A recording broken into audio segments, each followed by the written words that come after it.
Hello everyone and welcome to Imperator Rome. So this is going to be a multiplayer stream. I don't think we're going to have too many people, so it'll probably just be me and Dath there, who's already loaded in. This is to experiment to see on the new Cicero update how good the game is. It seems to be reasonably stable in multiplayer. So let's see, where did Dath disappear off to? I have no idea where he is. Where did you go?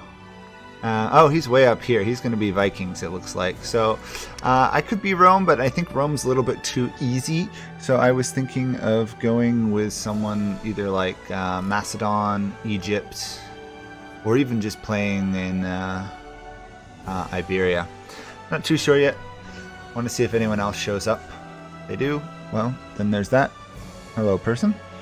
And we'll start in a little bit, I guess.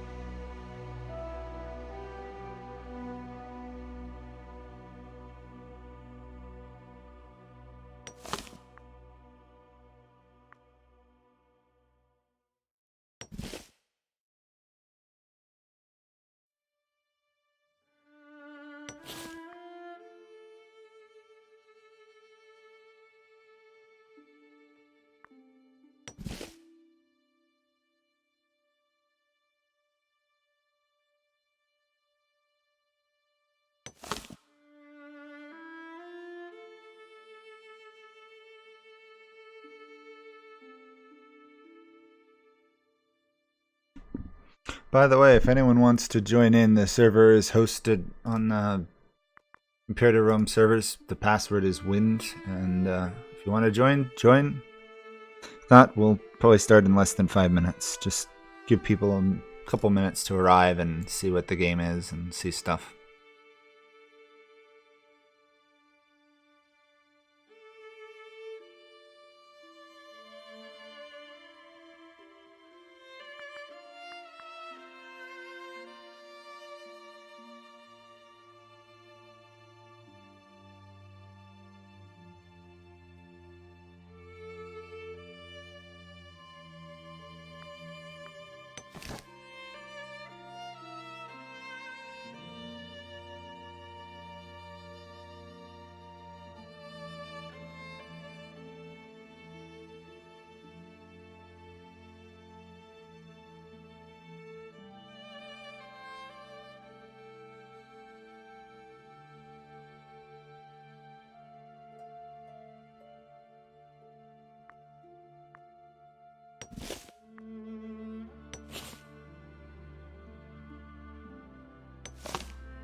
If anyone has any suggestions for nations for me to play, by all means, I'll try them. I'm just got to play something reasonably good so I don't die in 10 minutes.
Okay, seeing as no one else has shown up and the Dath is gonna go hide up there in Denmark, I guess I'll do Rome, because why not?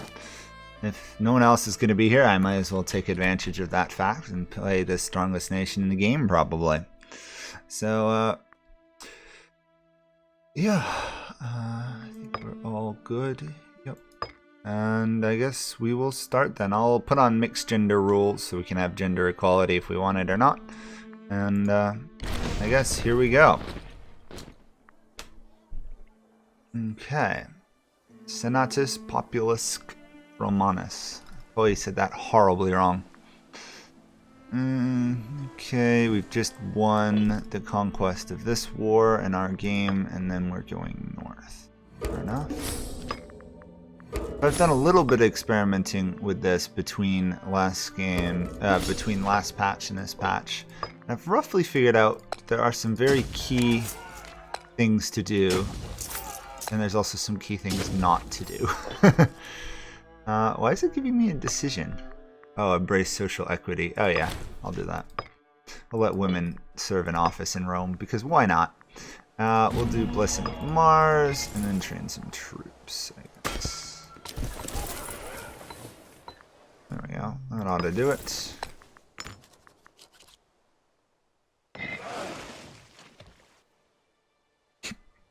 Dath opposes the idea that he's hiding in Denmark. He thinks he's going to dominate the north and forge the Vikings and conquer the Roman Empire that way. We shall see. And I think he's probably pretty good, so we will start. It's not like the game moves overwhelmingly fast, although we're going to probably be playing on at least 4, because as far as I can tell, the game can handle that, which is a major change from the last patch. I don't think we can hit 5, can we? Oh, we actually can. Okay, we'll do 5 then. It's a little bit faster when I do single player, but that makes a lot of sense.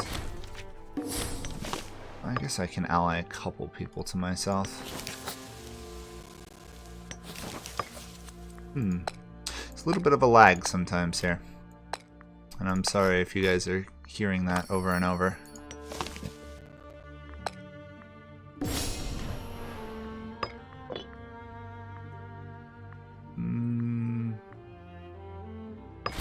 For now, I'll ally these guys to the south. Oops, I got too many relations. Of course I do. Let's turn on auto trading. And now we can attack these guys. And they have their standard allies, but we can win this fight, so we will do take Etruria. And who cares what the Senate thinks for tyranny? They will all bow before the might of Rome, including the Romans themselves. I think all of these are technically, all my allies are in the war, so I don't want to break it just yet. Yeah, I managed to call 3 people into that war, so that's good. I guess since this is the first war, I'll micro-control the army myself.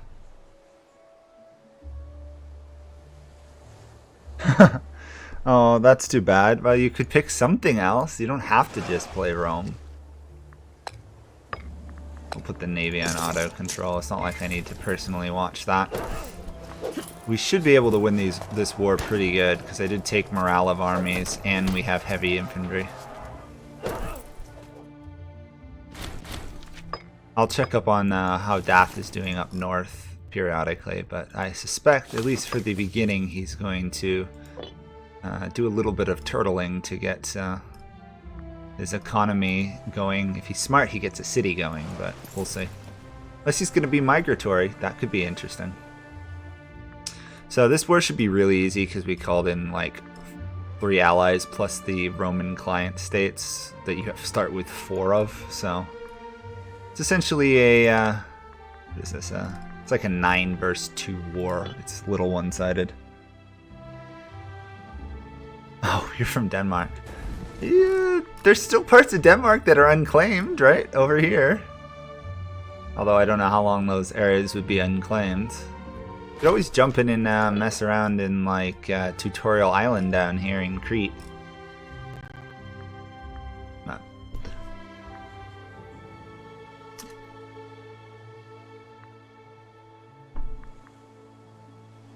So one thing I've learned from messing around on this a little bit is that centralizing power is a key thing. So we're going to put a lot of development in Rome itself once we get going. Lots of buildings in provincial procurators, or however you...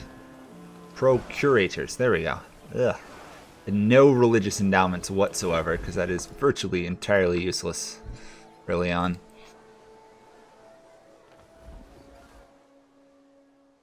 That, and we're not going to mess around with Carthage for some time, because they are beyond our belt weight at the moment.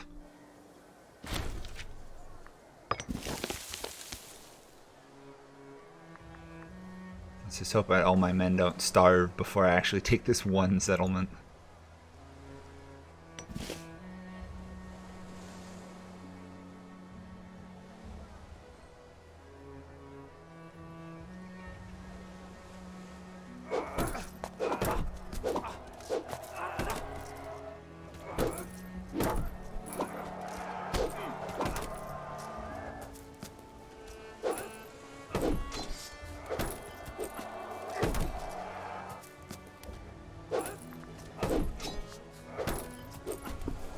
These guys make such an effort with these battle sounds.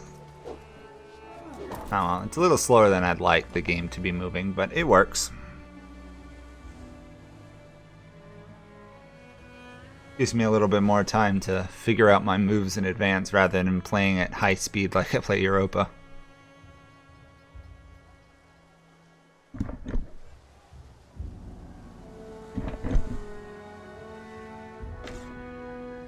Sorry for any of these noises here. My cat is trying to get my attention, and he obviously can't while I'm streaming, so leave him alone and he'll move to a different part of the home, I guess.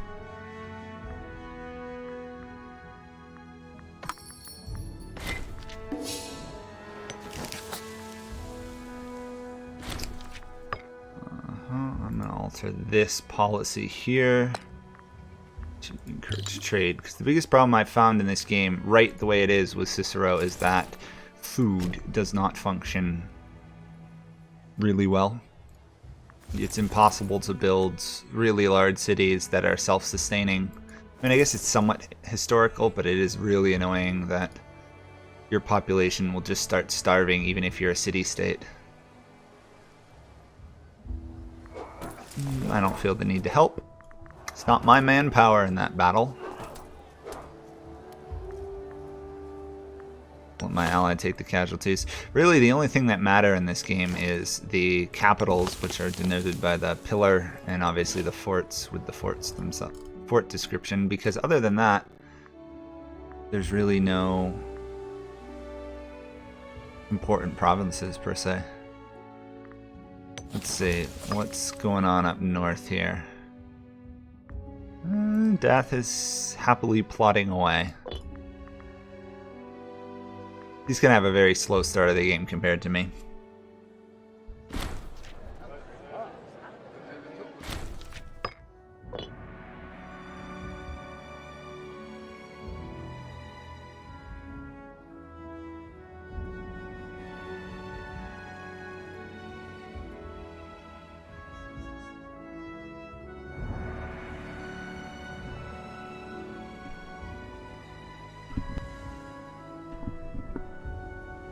Okay, so another thing I gotta watch out for is making sure that I have a good pop distribution in my capital, because now that this is based off percentages and stuff, I've got to keep an eye on how that goes.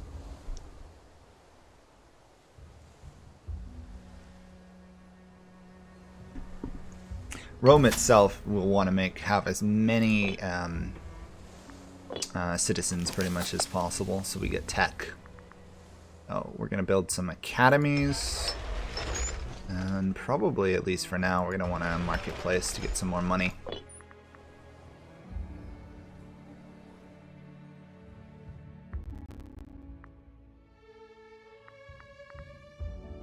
I wish the AIs were actually intelligent here, because if you watch this, they're all going to pretty much leave the siege, and then one of them will go, whoops, maybe I should have stayed.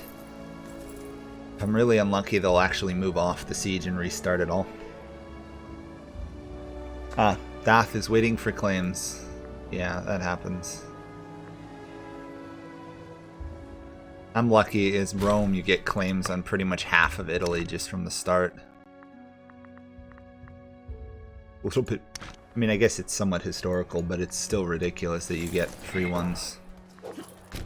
I don't think I need to use my army anymore in this war. I think it's pretty much over. But I'll keep it around in case it's needed. My allies should be able to win the war. There is something to be said to having lots of allies, or essentially vassals from Europa for swarming. Works pretty well. Oh, I'm gonna have to march my army all the way back to Rome. That's a problem. But it's nice to kind of know who will win battles. And that fort fell, so that's good. Yeah, I'm gonna conserve my manpower because we're gonna want to start other wars pretty quickly. Actually, you know what I should do? Let's get back here. I think I actually have 23. Oops, I need a ship. Let's build a ship. Because if we can build a ship, then we can land here and take over Corsica as well. Finish off Etruria with one more. That would be pretty useful. Population starving in Rome, of course, because food is apparently not a thing produced in this game anymore.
No, that we can go down the speed fort.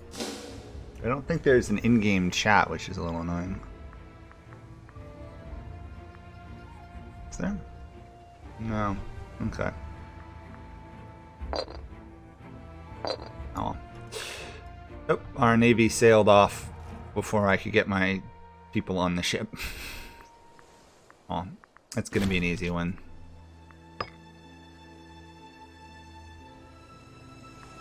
As you can see, the AI are having trouble right here figuring out they need to take this one fort to win the war. Instead, they're going to keep marching back and forth. It's a real problem. Ooh, we should go see what Dath's up to here. Ooh, sorry about that sound. Ah, we've got an invasion of southern Sweden here, and whatever this new area is called. They're attacking them. Okay. See how that goes. That's actually a pretty close war, it looks like, going to happen up there. And this will be a defeat because the AI has no idea how to manage forts. Of course not. Suppose I'll have to send my army up here at some point. Yeah. All they have to do is stand on a single fort and put the rest of the army here, and they can't figure it out. We're going to go into debt here if I'm not careful.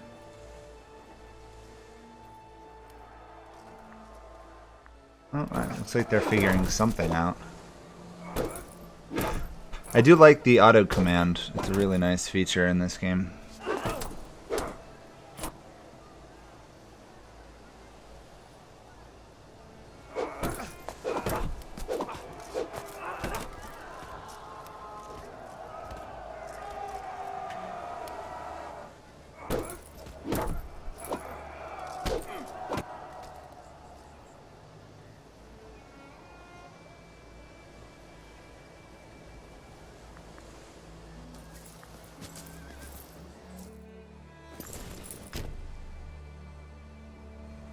I think I'm just going to stick my army on the fort, take the casualties, and actually win this stupid war. Rather than waiting 10 years till the AI figures out what it's supposed to do.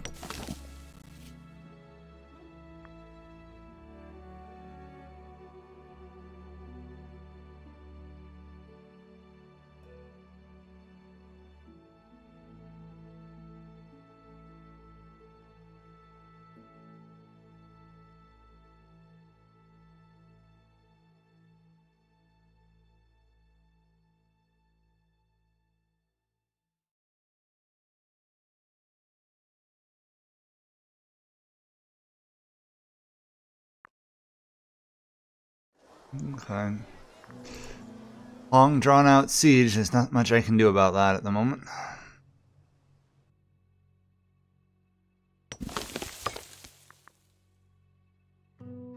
This country is played by a human, so unpredictable. Ha ha ha. Interesting.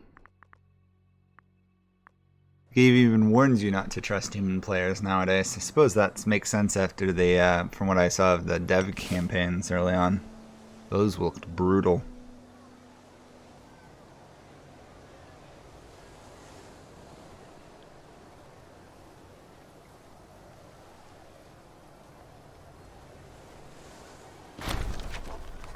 Okay. Transparency, that's pretty good except for the fact the populist faction's growing in power. That is not good.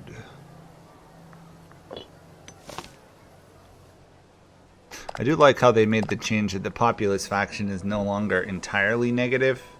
Like, to have in power, like, it doesn't cause the end of the game anymore. It just reduces your political influence, which I do like, that balancing change. All the other factions have good things. The populist is negative, but it's not as bad as it was.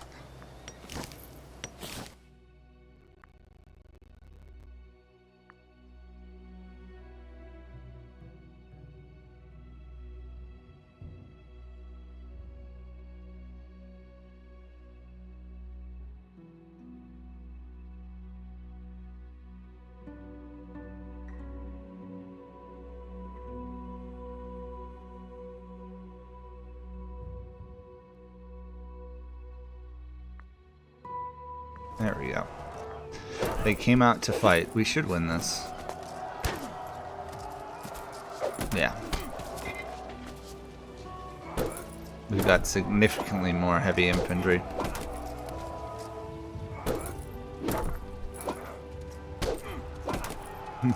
Even though our two skills, or two stances meet exactly, there's no benefit on either side. Still, I'll win that one. And then we have a handful of months, and then we can wipe out the army and invade Corsica. No idea what's going on up here with that, although it appears they are losing currently. That's not good. Oh, nope, they've got a little bit of land. Okay. We've got a 99% war score, but we still haven't taken the fort, so we can't claim these three provinces up there.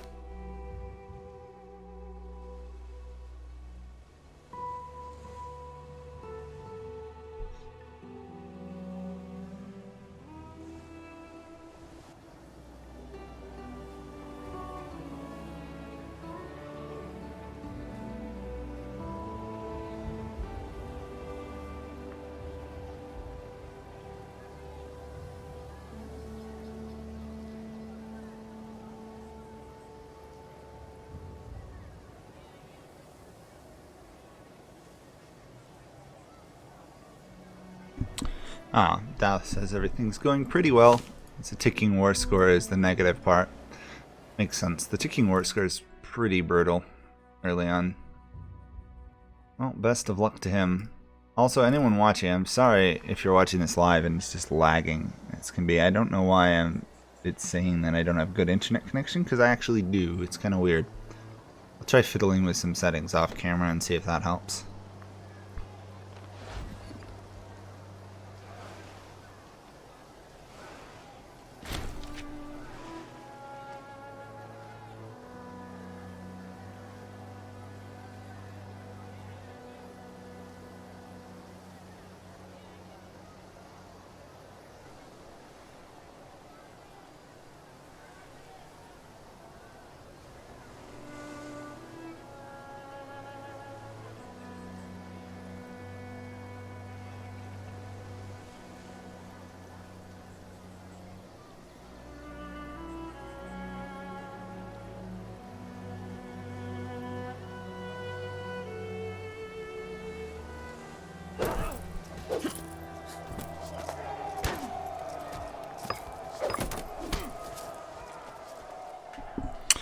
They're trying again to lift this siege and it is not going to succeed.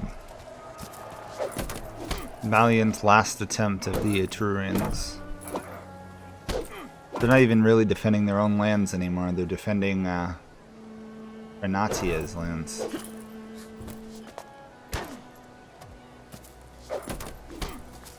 They're just outmatched from the beginning, so.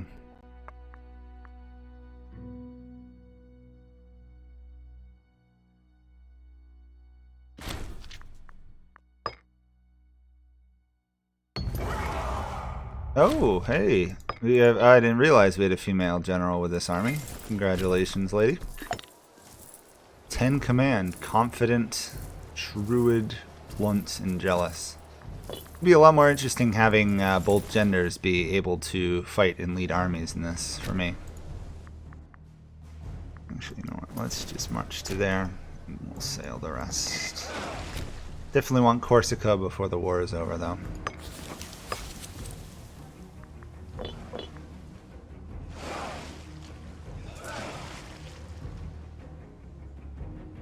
Taking over Etruria and this province up, this country up here should give me enough money to start actually building things, which is a relief, because Rome can support a heavy infantry army, but that's literally the only army you can really support. Land is everything in this game still, which I guess is accurate.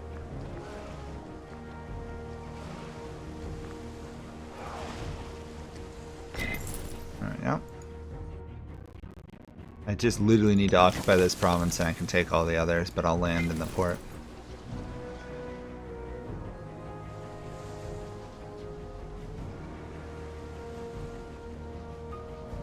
Yeah, see, they've already been they've raised another army. Oh well, we have irons. That means we're a lot stronger than most of the neighboring countries.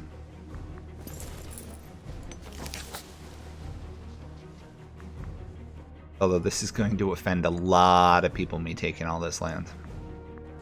I'll put it that way. It's gonna really offend people. Let's see. Also, I do want to change some of these laws when I can actually get around to doing it. Oh, here we go. Do this curate assembly. That's always a good one to pass. Lowers tyranny, gives religious factions some influence. We'll just take all of this land. Regional power time. There we go. Banish those of class to reduce the AE, which is always a problem. And just like that, we've taken over a lot of lands. Amazing how fast Rome can grow early on. We'll import iron from our own lands. We will import marble from our own lands. And I think that's all we can import for the moment. And we're going to lose our alliance with these guys to our south, which is fine, because they're pretty much my next target to conquer. Once I had the chance. Unless I could attack these guys, but none of my subjects are loyal, which would make it hard to win. Well, I suppose I could. Well, you know what? Let's give it a shot. We'll try and take Etruria. We'll go straight into another war, because why not?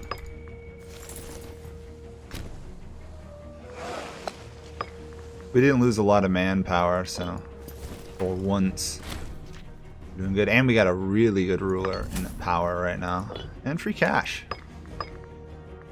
Always nice when you get free cash in these games. We're gonna do discipline, obviously, because that helps us more.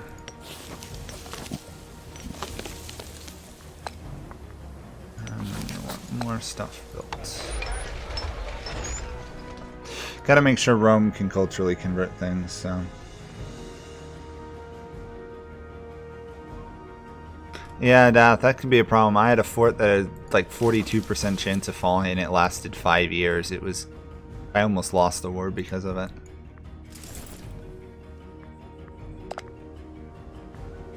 Okay, so none of my subjects joined, but they didn't rebel on me, which is good.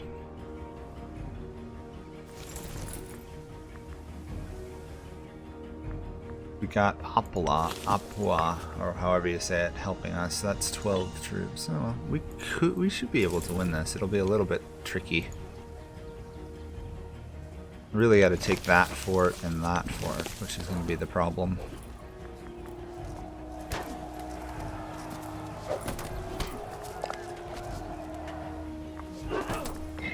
Oh, these guys joined the war. See, I didn't even see that those guys were going to join this war against me. That's a problem. Okay. And that province is going to be immediately retaken by the fort, but whatever. We got to go save Rome itself.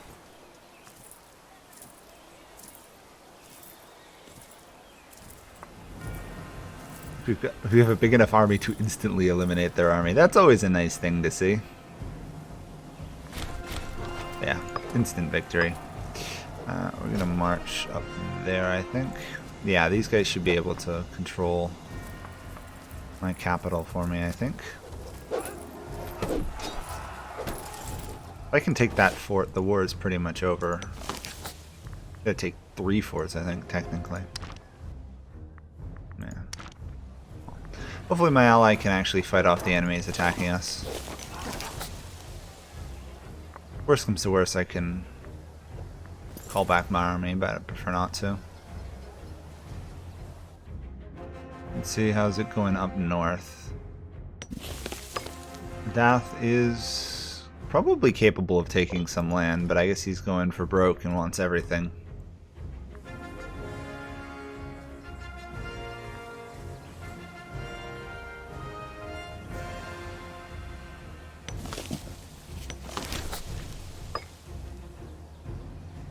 So we got an attack here. I don't know why they're attacking me. 12,000 versus 22.5. That's a loss.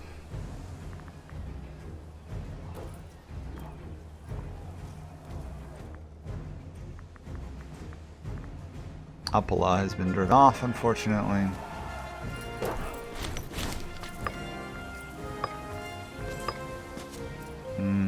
It's going to be a bit of a race here. See if I can take their land before they take my capital.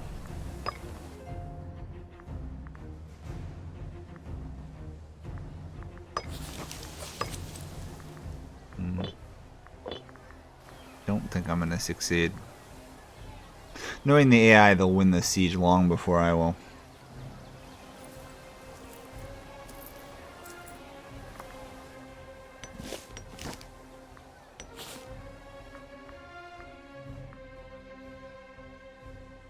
Oh, these guys have to retreat all the way back to their lands.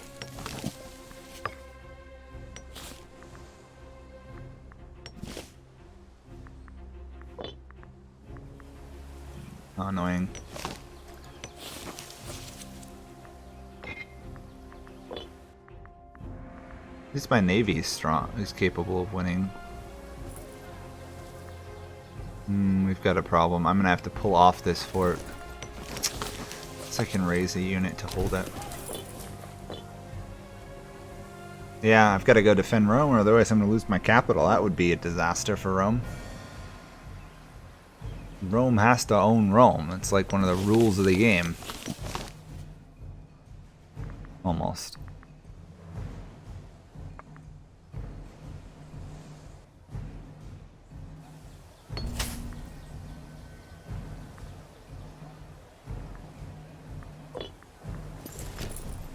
Okay. Once this army arrives, we gotta march south to save the capital.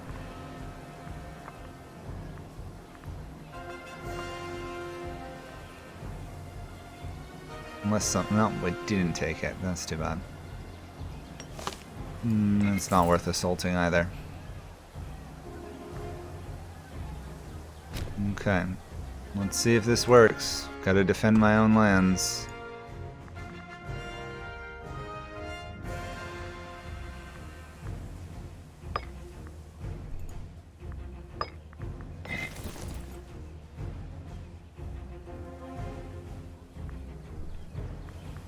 I'm hoping if I attack this one, it'll pull them off of my capital, which it probably will, because the AI is particularly bad about just deploying their troops.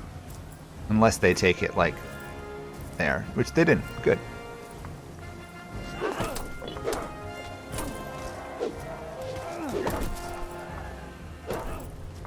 Easy victory for us, and then attack here if you would.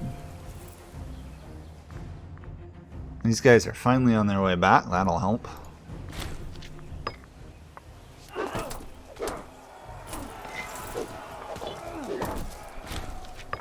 Okay, come on army, I need to get you back up there.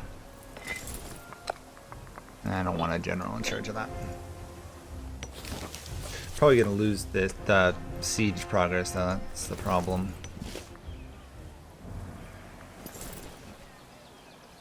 Oh well. It happens. At some point we should probably be able to win this.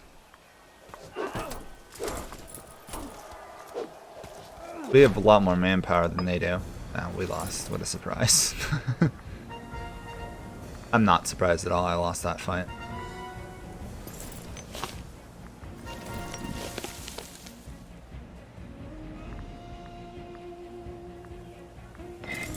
I might as well just merge this with my existing army once they recover.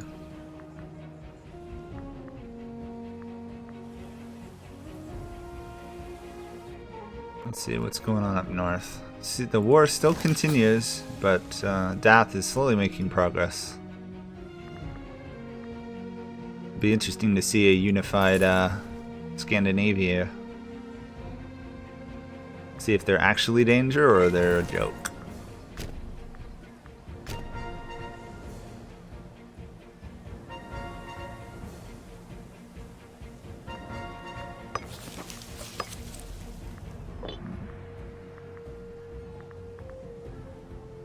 Nothing really I want to build here, so I guess I'll install a procurator.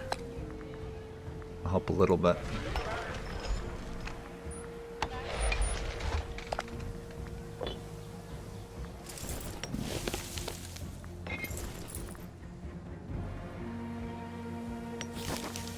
At least they're not sieging Rome, so we should be able to take this fort without them having troops in position.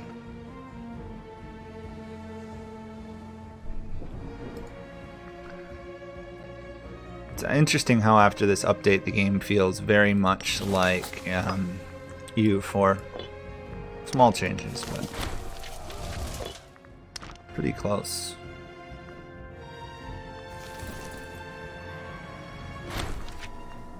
We do not want the ISIS cult in Rome itself.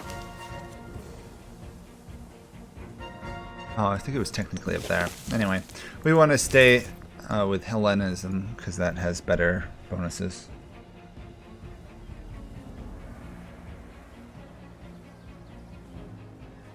Yeah, the lack of winter attrition isn't as bad, but general attrition is much worse. I do like that fact. It's much harder to raise and fight with your army in this game. And that is a nice change.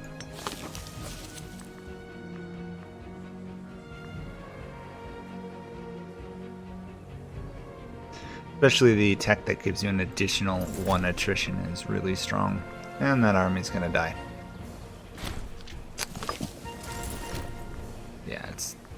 Yeah, it's definitely dead. Well, anyway, we took the fort, so it's not a complete sacrifice. It's just most of 1. And because of the fort, we'll automatically occupy all the surrounding provinces, a feature I definitely enjoy. Makes wars a lot easier.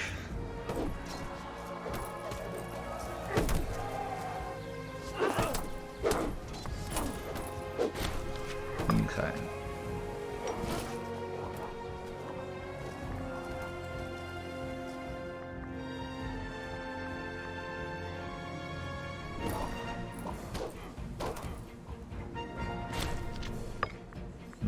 Won that battle as well, which is good.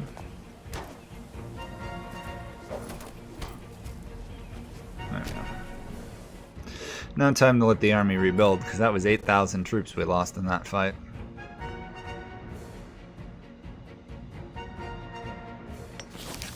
The northern war is going well for Dath. He should be able to take all that land pretty soon. It's going to be a big tribe up north. The Vikings will have appeared centuries earlier than they did historically.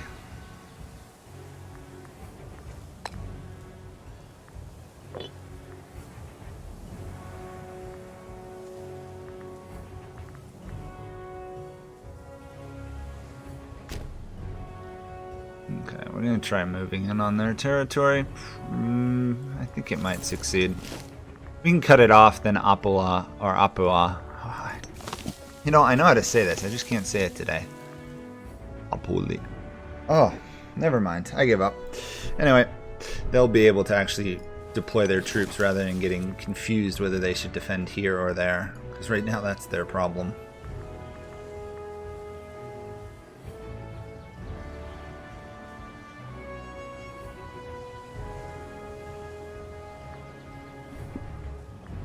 Okay. Tick-tock, the sieges continue. Ah, we do have a very large empire in Scandinavia emerging. I'm going to speed it up because now we're at peace, or he's at peace, and I can definitely play on speed 5 here because it's still really slow.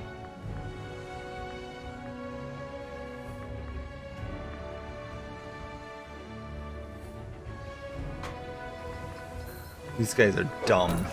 Wait till their army's about to die and then send them in, which means they're going to arrive far too late to the battle, only to lose in the next battle.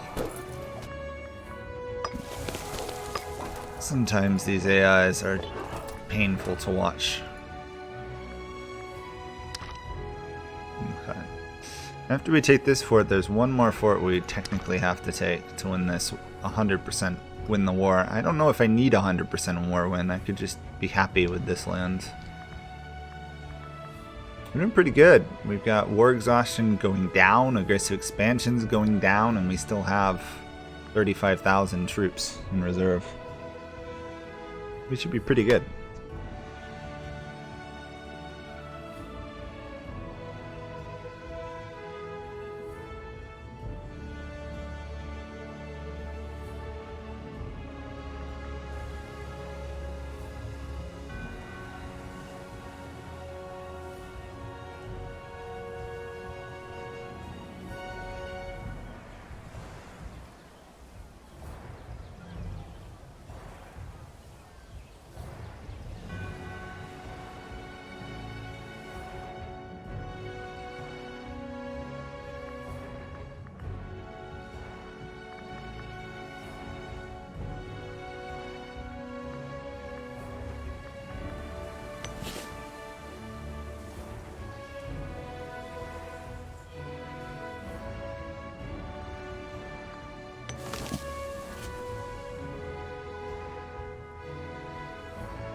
Trying to figure out if we want to wipe them out completely or we just want to win the war and take a fair amount more land. Because if we win the war, we have to still siege down this and then occupy the remaining provinces.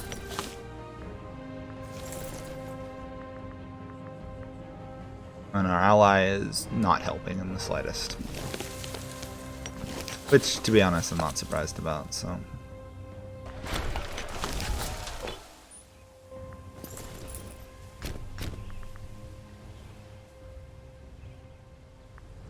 I do find it hilarious that the AI, even though they have significantly more troops, are constantly running away from my armies.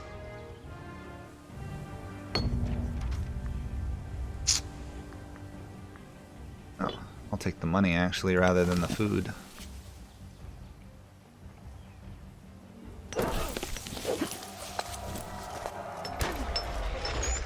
Get some more training camps built up. Gonna obviously need more manpower in the long run.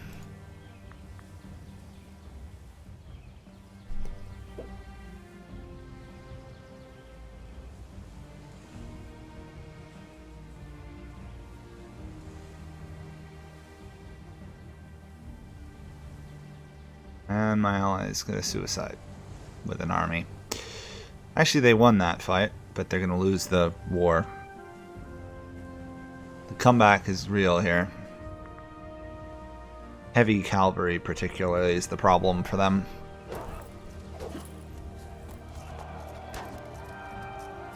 Well, if these guys are going to charge me here, this is fine with me. Again, if the AI is just focused on sieging, they could have won this war because they have significantly more troops. Couldn't defend all the positions, but because they're idiots, I'm able to.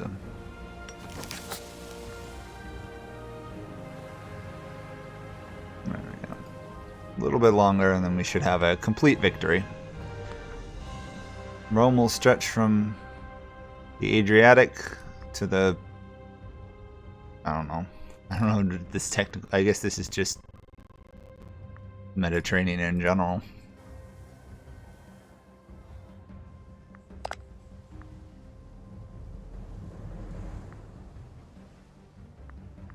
We technically could boost the military faction, get more discipline, but we don't really need any more discipline at the moment. In some ways, the war is one-sided because of how strong my legions are. Heavy infantry is significantly stronger than light infantry.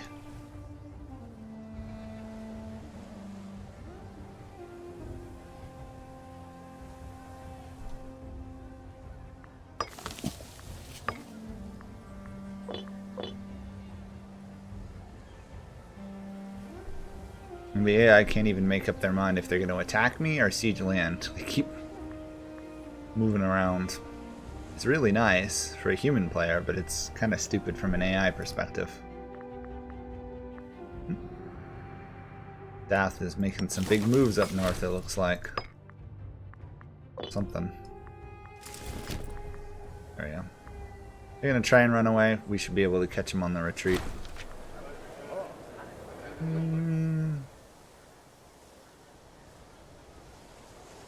Yeah, okay. We won't fire the co-consul, but we will have him flogged for infidelity. We'll be really strict. Really, really strict. Back in the day, the penalties seemed to be a lot harsher than they are now. Not that they deterred anything.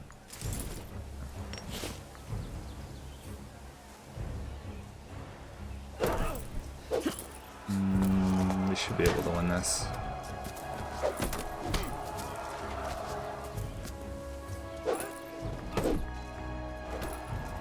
We just need to reoccupy that, and I think the war is mostly over. I'll actually let the AI take over for the moment, if they can.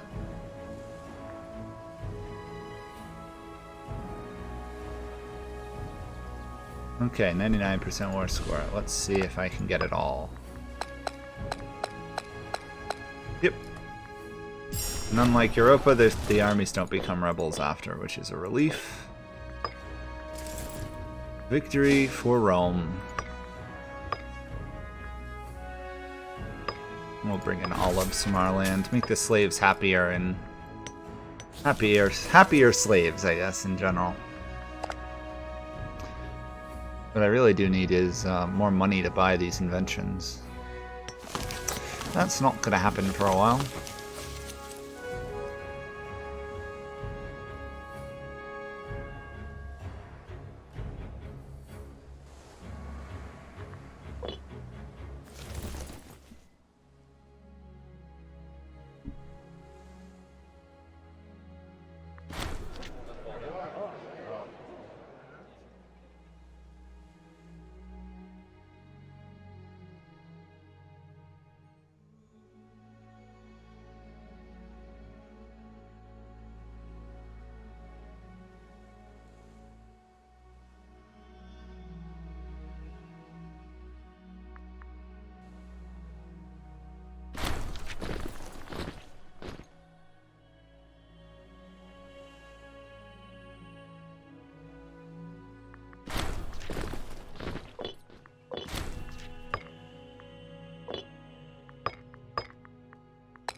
Okay, so we're going to invest a lot here in Rome. Putting a fort here so that this doesn't get sacked every 4 months by pirates, because that's annoying.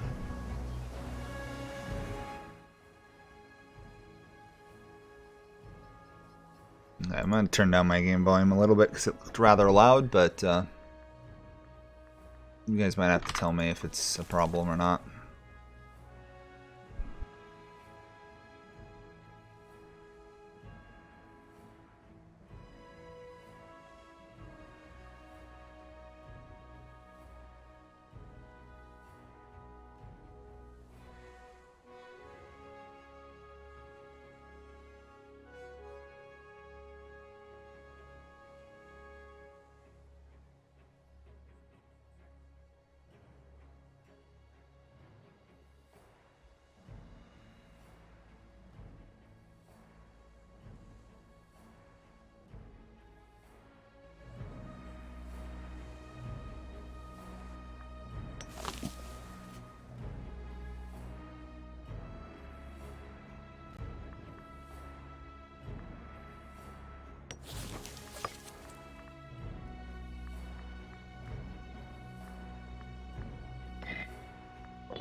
There's not going to be much going on here from my end for a little while. We gotta let things kind of rebuild, honestly.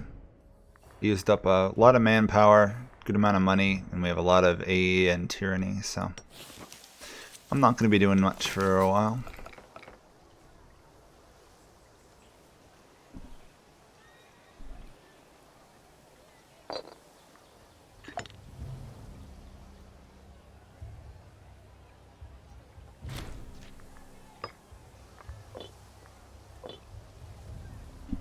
Just checking if I had any way to speed it up anymore. It's really the live streaming that's slowing it down. Oh well. That's the way it goes.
Okay, so time slowly ticks on. We're gonna have our first tradition in a little bit, but it's going to be really slow for some time, unfortunately. There's not much going on.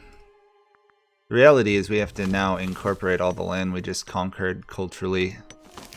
I don't think we have any, well, a little bit religiously. Other than that, pretty much just culture conversion is needed. Even though this is part of Italy, they are Etruscan, or however you say it.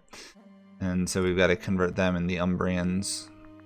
It's interesting to see the names that survived from this time period to, like, EU for time. Like, the Etruscans become the Truscans, become Tuscany. The Umbrians survive. The Ligurians survive. The Venetics become Venice. It's really interesting.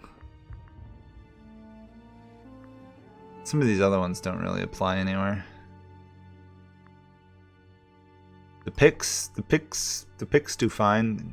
Later become the Scottish region. It's just very interesting to see where they go and what names survive, that's for sure. Although I don't actually know if that's what they were really called at this time period, but still kind of cool to think about.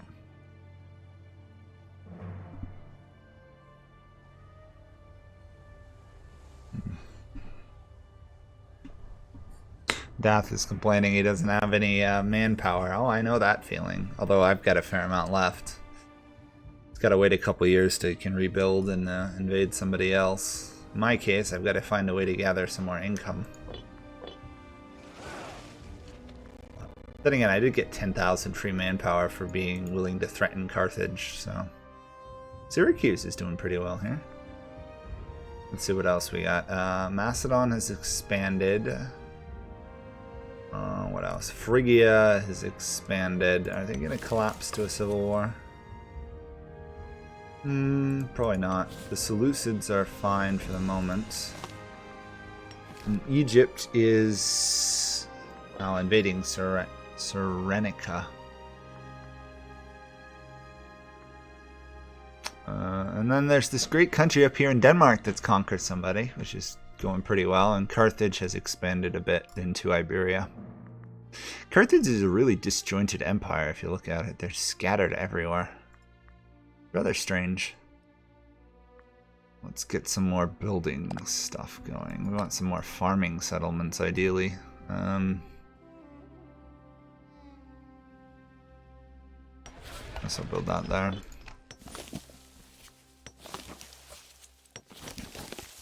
Yeah, settlements, we only have one building. This is a little annoying because I get to either build a fort or a settlement, and that's it. Oh well. Let's see. How's the population in Rome doing? 38 citizens isn't bad. 37 freemen. 24 slaves. Yeah, these tribesmen are going away pretty fast. Because I got a theater and a temple. We're converting the... apparently the Hebrew Jews that live in Rome already. Once we do that, things will be a little bit more stable in the capital. They're pretty stable as is. Aggressive expansion's a problem though. Let's see if there's anything I can change. Want manpower recovery.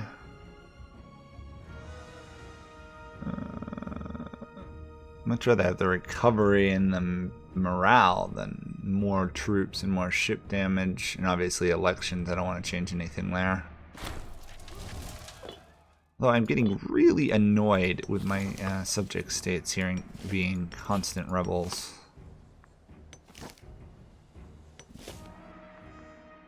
Oh well.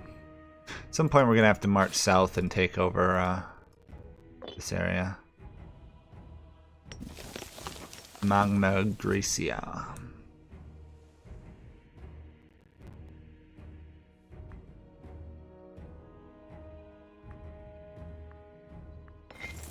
Let's see. I suppose I should just build another marketplace, to be honest. Provincial loyalty, that's always useful.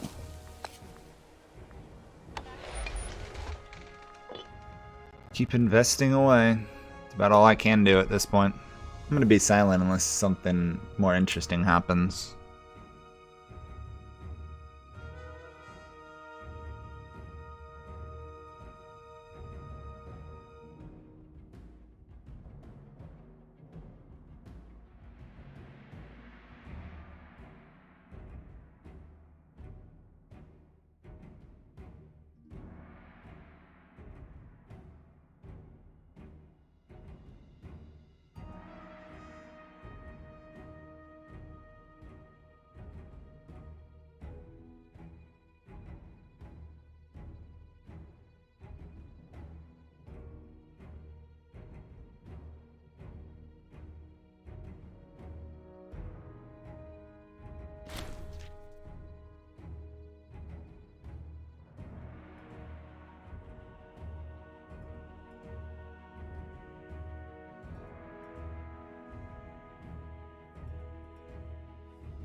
Okay, there's some advance in civics, which is always good.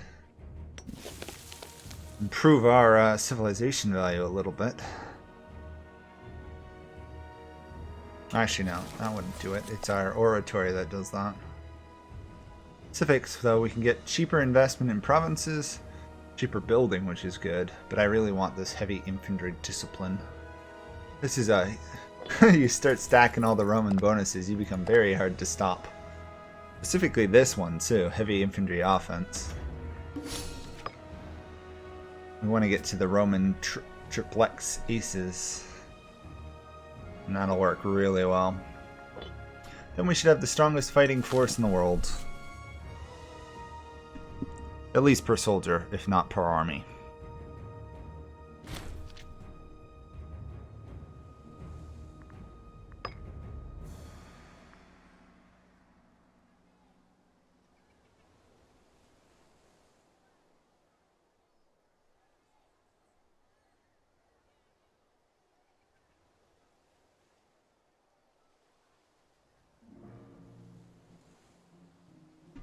I think I'm going to save up this money here so that we can buy some of these inventions before I tech pass them, because we're going through this pretty fast, this tech level. Specifically, I want this integration, reduced aggressive expansion, and orators. That would help a lot. Would control tyranny. I would also control aggressive expansion a bit more. I also want this Grand Temples for the conversion speed. It's definitely one of the best inventions. Conversion speed, wrong culture happiness, all those are really good.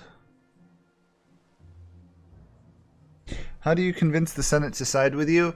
It's really not that hard to some degree. You have to manage your factions. Different factions have different goals. A lot of the times I just wait. Eventually, if you've got worse and worse relations with them, they won't like you. Plus, you can actually see what they have the opinions. By and large, the military faction almost always wants war. Yeah. Whoa, okay, that game lagged a bit. One of our generals is rebellious. That's not good. She's loyal though, which is nice. This legion is a joke anyway. This guy was already disloyal. Okay, let's get that done. Infantry bonus. Really, you just kind of got to manage it. Whenever the populists are in power, I find if you empower the faction, it destroys their influence pretty quickly. If you don't give them the censor position, even though they tend to be the best at oratory skills, if you give that to a different faction like the religious or the military, then they'll always have a lot of power, and usually both the religious and the military factions tend to be the ones who want to fight people. Claims help a lot as well. And then I just force it through. 5 tyranny is not that much, so you can pretty much just ignore that. And really, the religious faction, if they're not the same ruler, dislikes them. If the other country is has tyranny and stuff, the militarists tend to want to fight. There's a lot of little things. If they're stronger, oddly enough, you want to fight. I don't understand all of how the Senate works. I just make sure that I don't let the populace stay in power too much.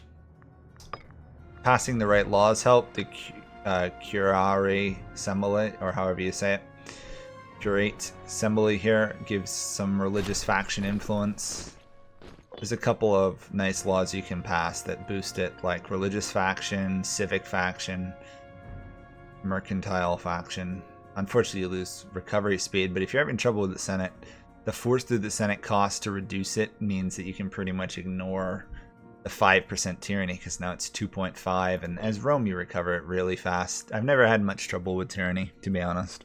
It's kind of a joke. Aggressive expansion's the major problem I find. That and conversion. Conversion's almost impossible in this game. It takes forever if the people don't like you. So keeping aggressive expansion really low is much more key in this than Europa, I find. I suppose I could attack these guys. What if I attack these guys? They won't approve of that, but if I attack these guys, I can force it through. I might do that, actually, because I can call in 2 allies plus 1 of my estates. I just need to claim. There we go. Usually you can do claims and improve opinions without the Senate opposing you, so I tend to do that a lot. Hopefully that helps. By and large, there's almost always somebody you can attack, unless the Senate really hates you due to tyranny or ridiculous aggressive expansion and low manpower. But if you have high manpower, low AE, and low tyranny, you can usually get away with whatever you want. Even if they won't fully support you, you can always ram it through, and that works a lot of the time. It really does. Now, the question is, do I want a second army, or do I want to get some of these reforms first? Probably the reforms. Conversion speed's good, population growth is good, anything that's a number rather than a percent is really good. Oh, that's nice. And anything that gives wrong culture happiness is really good as well.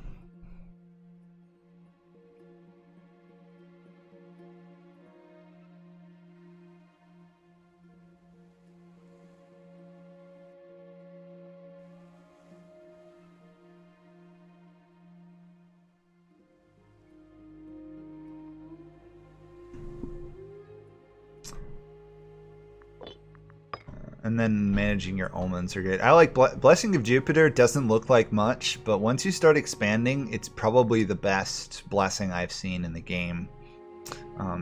Being able to control your AE even faster, especially early on, is really key. Morale is great too. Really, overall, the Romans probably have the best omen tree I've found. I'll take the stability, I guess. I think we're gonna probably do discipline. The only thing the Romans don't have is morale, which is a little annoying. Rome has everything else from their religion, so that's always good. Actually, you know what? I can't attack these idiots, I guess, can I? Oh, we got another disloyal army in my lands. The funny part is these guys actually help you fight wars. It's strange, but they actually help you fight wars. You can't control them, but they tend to run out and die, and because they're loyal, they get replenished on their own, which helps. Speaking of which, if you guys don't know, the tribal nations having tribal retinues is really strong. Because it's free manpower, you can just use it endlessly. Let's see, how's Stath doing up here? He's got some money. I suppose I could... Oh, I can't send him money, he's too far away. Otherwise I'd say I'd help him build his first city, but He'll have to survive on his own for now. Yeah, you can't auto upgrade pops. They do it on their own. So you go to view pops and you've got these little percentages here. The top one's what you want. The bottom one's what you're at. I think what you're at. No, the bottom's one is what you are going towards. The top one's where it's at. And it just over time promotes them and demotes them. You can speed up the promotion though by building academies. I don't know how I don't think there's a way to speed up the demotion, which already goes rather fast. And yeah, you just have to kind of keep an eye on that.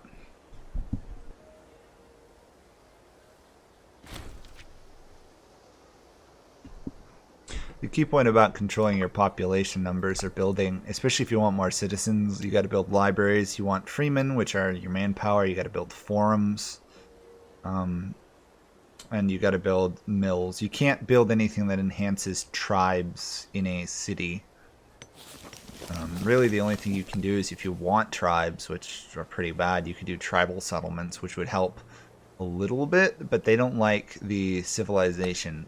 So they're always going to be rather unhappy, especially if you're in a civilized nation like Rome.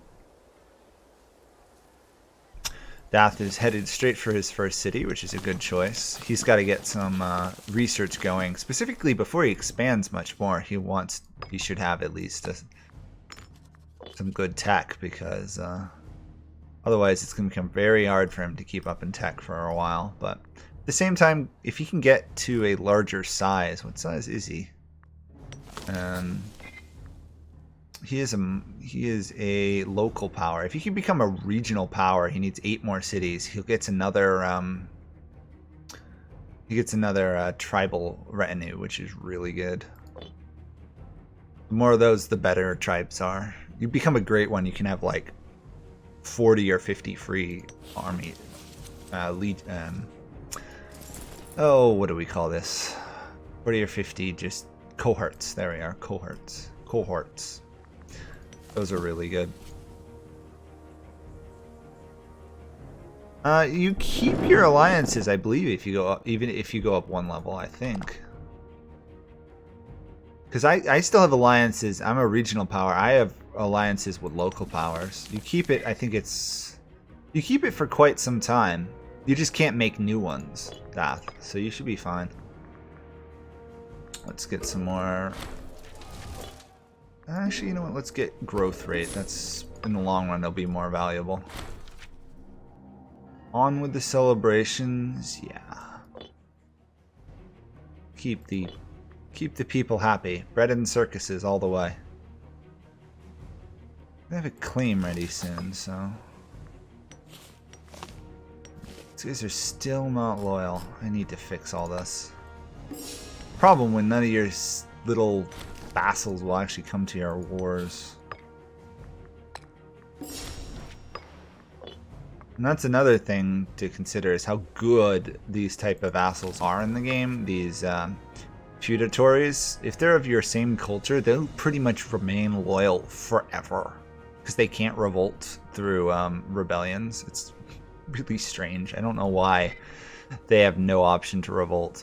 Because if you see, while they're not loyal, they are of a culture group, and their pops will not join a rebellion, which essentially means the more of your primary culture you have, feudatories or others, the better they are. Rather weird. I like it. It's even better if you've got tribal ones, because they can field a lot of cheap troops. So how you get more trade routes is you improve the province in general. Up here you can see these different options. Entice business investments adds 1 local import route for the rest of the game. It does take 80 political influence, so if you're Rome, for example, you don't want the populace in power. Right now I've got a problem, is that my co-ruler is disloyal, so I have almost no political influence a month.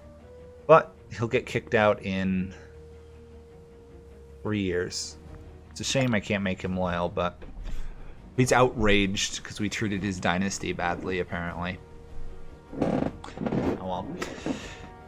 We could make him a rival, we could bribe him, we could give free hands, but it wouldn't really help much. Oh, he's expanding his army size, though. That's annoying, to say the least. We can no longer declare this because the Senate is not in favor of it. As you said, how do you control the Senate? Well, there we go. We're not controlling the Senate anymore. Sometimes they do that if they like your neighbors. Other times they don't like your neighbors and you can attack everybody. I find once you tend to expand outside of your culture group, so like Italy in general, like once you get up here, the Senate will freely let you attack. It's only they don't like neighbors of the same culture, I find. Yeah, that changes over time because the issue is, unless you're really near this area, the Holy Land and Egypt, excuse me, there's not a lot of trade goods. If you're the Seleucids or Mayora, you can get stuff. All the big empires have more trade goods. The issue is they have to like you to be willing to give you a trade good. And so if you expand at all, they don't like you.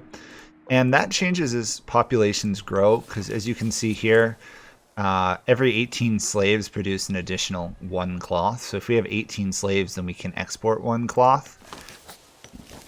Once you look at some of these outer ones, like this is a farming settlement, slaves needed for local surplus -5. So every 10 slaves, we get 2 grain from this. We get an additional grain. Right now it produces 1. Once this slave grows, well, actually this would be a citizen, but if another slave grows, then we'll have 1 grain to export. And so as the world's population rises, the trade routes become more valuable. Specifically, it's the only way to build large cities. Rome in particular tends to have that problem. That's why I made sure to put on encourage trade, so you get plus 8% more food. It helps a lot early on, but the real key is just don't have any mass cities early on, unless you're near Egypt and can trade for their wealth of grain. Egypt's pretty much the only person in the game that has excess food for the entire game. It's kind of funny. But we want to build some farming settlements because food is obviously a key thing. Plus it allows you can only build 1 settlement building. And in my opinion, the best way to go is check for food, check for mining, and then everything else you can do barracks or slave estates in. Provincial legation is useless. Tribal settlements, unless for some reason you want tribal units, which I don't really think you would want. Barracks are useful if you got nothing else, and fortresses and key points are obviously very good. So like here, there's 2 forts. I'm gonna actually disband this one, even though it's on the hills, because it'll save me money. But also this has stone. Well, actually, this has marble. Oops, my bad. That is marble.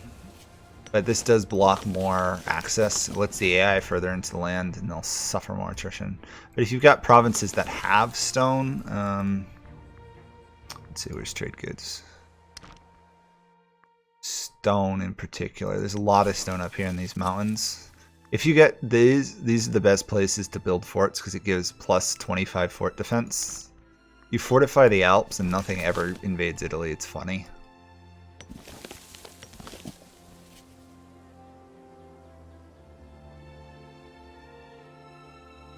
Okay, can we attack anybody yet? We could attack these guys, but they have more allies, and still everybody hates me. That's hilarious. All my subjects hate me. Seriously, what is the problem with you guys? You're supposed to like me. 13... Oh. They just hate me in general.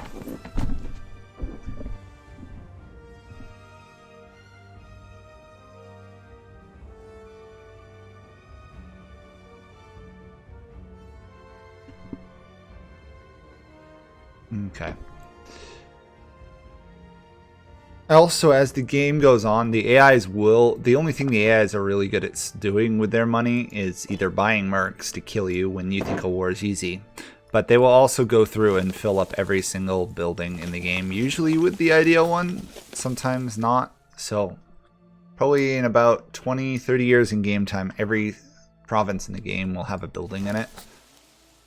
Once that happens, it becomes really easy to get trade routes. You just gotta have good relations with people. The other thing is you have a very limited diplomatic range. It doesn't fully show you. I don't think it tells you your diplomatic range actually. But you have a very limited diplomatic range. So like I can't trade with Phrygia or Egypt. I don't even think I can trade technically with Macedon, even though actually I could because we have this here, but before I couldn't have. So obviously I don't have access to their huge trade markets. But in general, if you can trade, always trade because it does bring in money. So you can also trade internally, which helps. So just by setting up a trade route between these two provinces, I get 0.05 gold. You just gotta constantly keep an eye on, can I trade internally? Because those trade routes are the best ones, even if they're less valuable, because they last the whole game. So we're gonna keep building farming settlements, because farming settlements give me food, and food, all the AIs want food all the time. It's funny. They'll pay almost anything for food.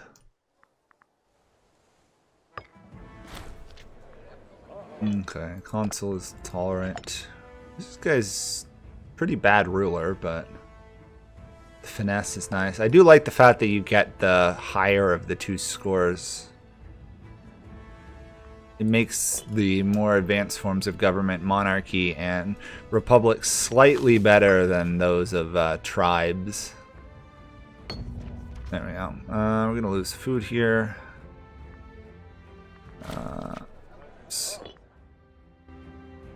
I guess we just have a food shortage for a while, unfortunately. I couldn't afford to pay it off, and I prefer not to go into debt early on, because usually I find takes research away. It's almost impossible to stay in debt. You just tend to get nasty modifiers if you do. No, Apala would join, but then literally everyone else still hates me. I really want to attack these guys, but the Senate does like them too much.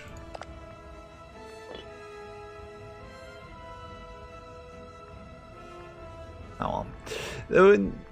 In reality, the best thing I can do right now is just sit around and put down either settlements or city buildings, because we actually have a good amount of cities. This is why Rome is good, not because Rome has a lot of land, anything. They have iron, which is great, but they also have 5 cities in their capital region, and they can very easily pick up, 7, 8, 9, 10, 11 more. 12, 13, 14. They have a ton of cities, which is very unusual unless you're in Egypt or the Seleucids. I think even Phrygia has less cities, which is strange in my mind.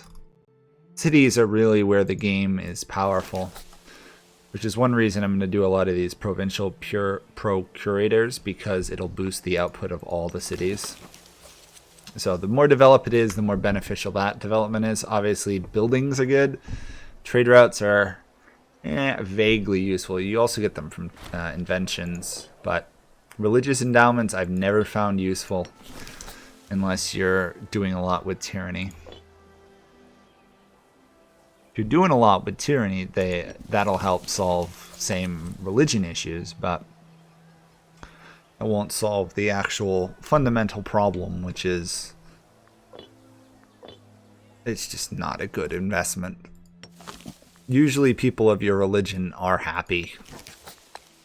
It's like these guys, even if we're like a different culture or stuff, or low civilization value and stuff, because we don't have the negative religion penalty on this. Let's see if I can find one with penalty. Here we go. We don't have -5 religion. Or it gets even more later on. It's like -15, let alone the culture. Anyway, anything you can do to keep the religious people happy is good, but you don't have the problem with your own religion. These guys might hate me because they're a slightly different culture, but without the religion, they start out loyal and stay loyal for pretty much the whole game. Okay, another farming settlement. Any other questions? Because right now, almost nothing is happening in the game, and that's just the way things are at the moment. I could attack these guys, but if you look at their defensively, they've got everybody on their side. Ugh, I want to expand, I really do. But I also don't want to pick a fight that I cannot win.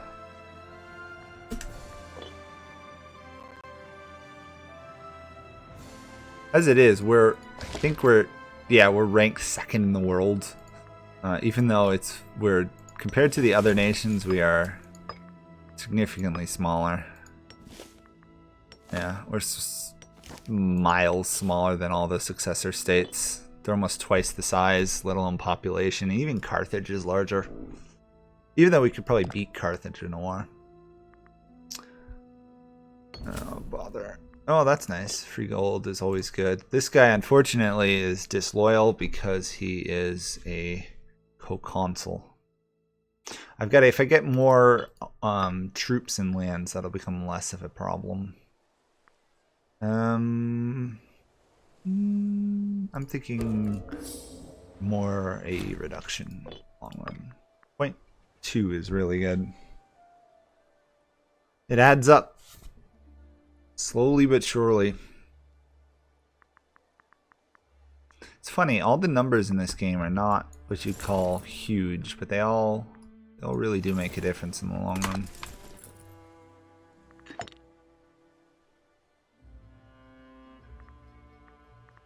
Like this is 0.2 monthly loyalty, which doesn't seem like much, but that's why this guy is entirely disloyal.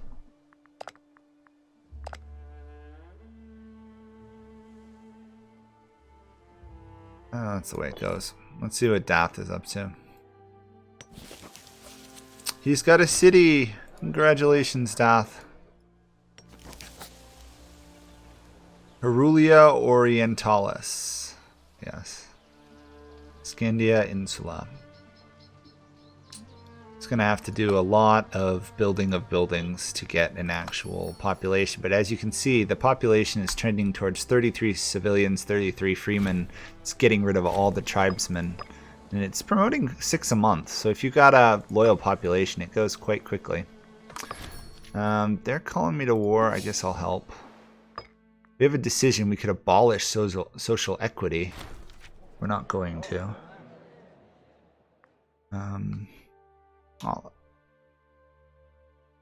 We don't really want the Centaurate one. I also don't want to abolish this equity one, but there's no way to uncheck it, which is annoying. Basically, I just ignore it. Social equity is kind of nice because it gives you more people to play with. Let's do... Might as well do income since we're at war. I don't think we're going to get any land, but you never know. I've gotten a couple tributaries out of wars I've been called into, though.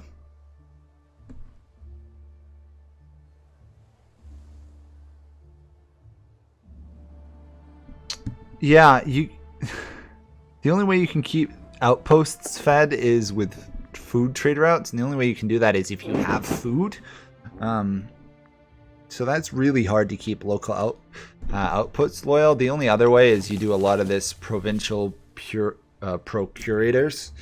But really, you don't want little enclave outposts. They tend to hinder you more than they help. There's one in here in Rome. I'll show you in a second. Get the tyranny going. This province, Roman Aeternum, because it's owned by a lot of them. This province, inevitably, when I play as Rome, pretty much from the beginning of the game, this province always starves. It's right next to Rome, which has a food surplus, but it starves because it only has 3 provinces, neither of which generate food, and it has a city, and the city just consumes all the food once it gets a reasonable amount of population. Yeah, really the only way to manage outposts is with the procurators and have trade routes. So it takes a lot of money to invest that, a lot of political influence. Really, political influence drives everything, and to some degree it should be a little bit higher. Oh, well, that's why there are reforms in Rome, like the senatorial endorsement gets you more influence, but the populists are stronger. So it kind of is balanced a bit. I'm actually tempted to try and do that. So far I've managed that, but then on the other hand, if the populists take power, you have a negative 33 political influence, so it'd be still negative 28. So I guess avoiding them is probably the smart move. Is there any other laws that help? No, there's one down here, I think. Right. Yeah, citizen ratio, populace. Sacrifice the gods, populace. Pretty much all the big benefits boost populace. It's rather annoying. This is another event you can get shipwrecked, speaking of trade routes.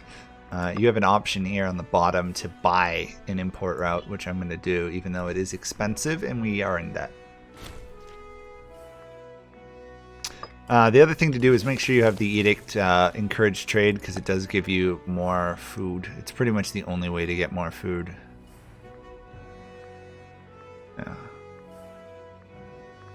Yeah.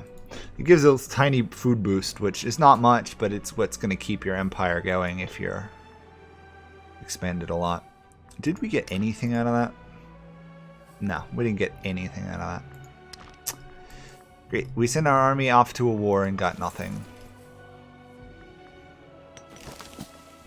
C'est la vie, I guess, in this case. What I want to do is take out these idiots, but the Senate likes them a little bit too much. Why does the Senate like them? Basically because the populists aren't in power. And they're the same religion.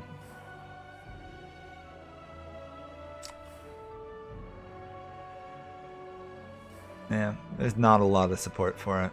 But if you do pass it, you ram it through, the military gets more seats, which is always good. So after a while, you just keep ramming it through and you get more and more military support. Populists are always a problem, though. It's a shame there's not an easier way of controlling them.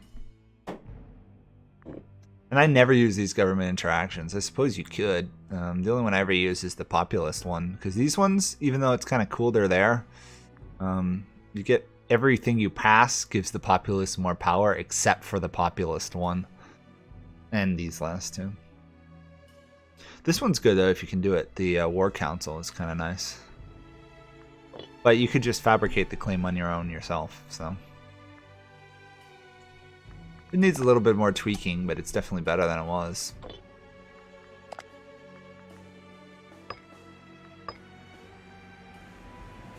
Hmm, 94, okay.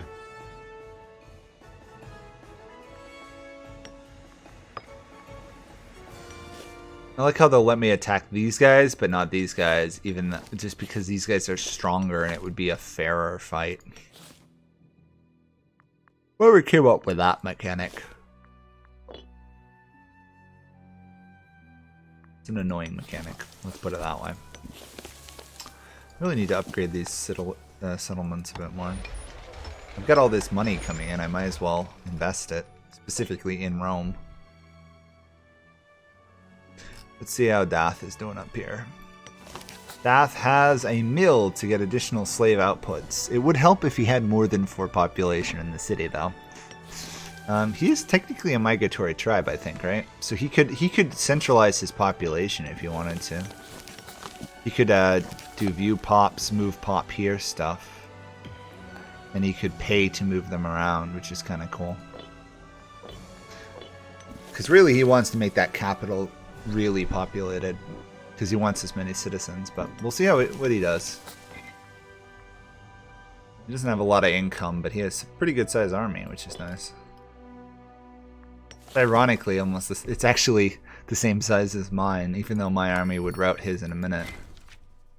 Really, another war? Everybody keeps calling me to war these days.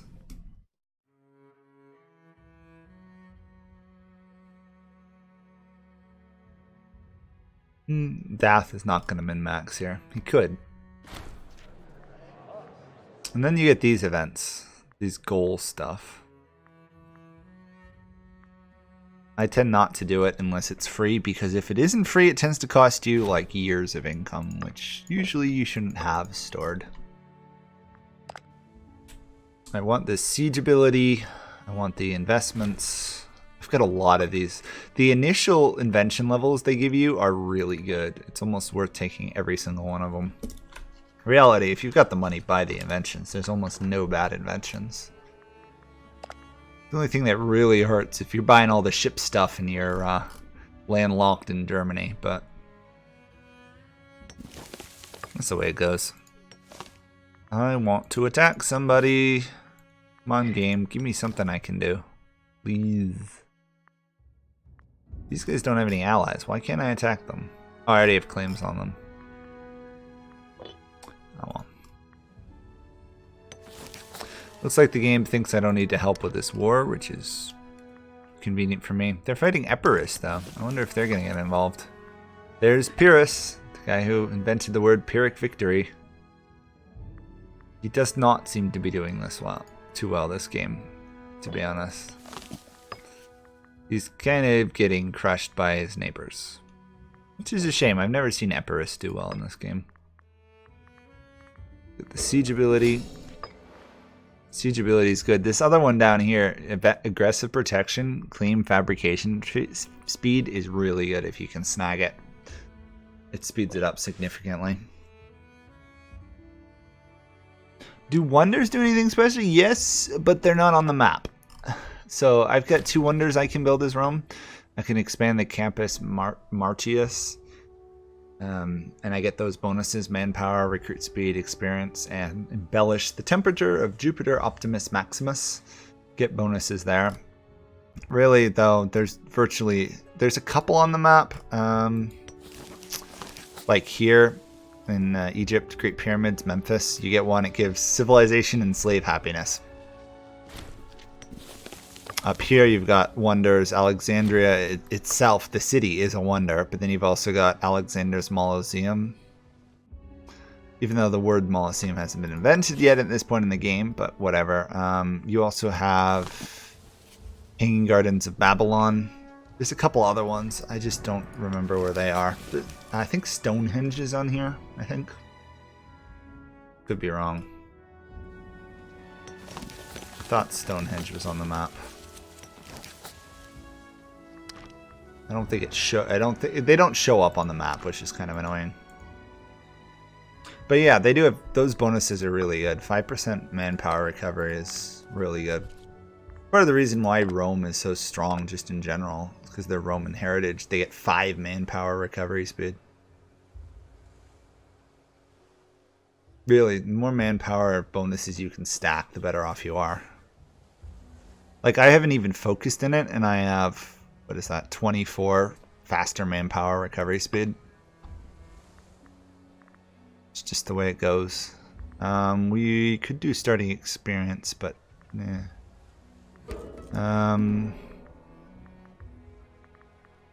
Is there anything I want from... Yeah, I'll do military artisans. I gotta start getting some of these, because as soon as I go to the next level, I'm gonna lose the ability to invest in them for some time. Good donation. I'm gonna build a provincial procurator in Latium. Keep assigning that. Not letting this position go to the populists ever, the censor. You give it to the censor, you have a lot of trouble. Let's put it that way. Because it boosts their influence even higher. So, that's my little tip. Never let them take it over. Let's do a temple. Actually, no, we don't want to spend the money. Stop spending money, Forwent. Stop spending money. I need to invest in inventions. 74% tech efficiency, which is nice. See how Dath's doing up here. He is I think he's centralized a little bit of his population. Actually, no, he hasn't. Just people are migrating because it's a city. He's going to get a lot of population there in a year or so. I have like 4 or 5 more population. At some point, he'll get a citizen. Get a lot of unrest, though. We want civic investment. These investments are not much. They're like 5 or 6 political influence, but it does add up over time. So I particularly like getting them when they're available.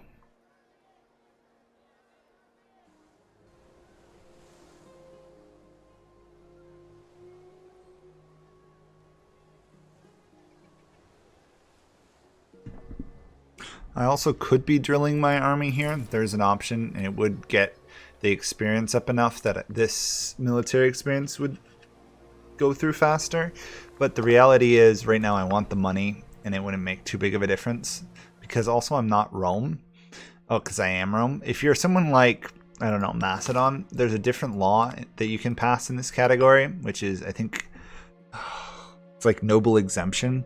If you do it, it gets you more tradition per month by like 5% and gives you slightly better discipline.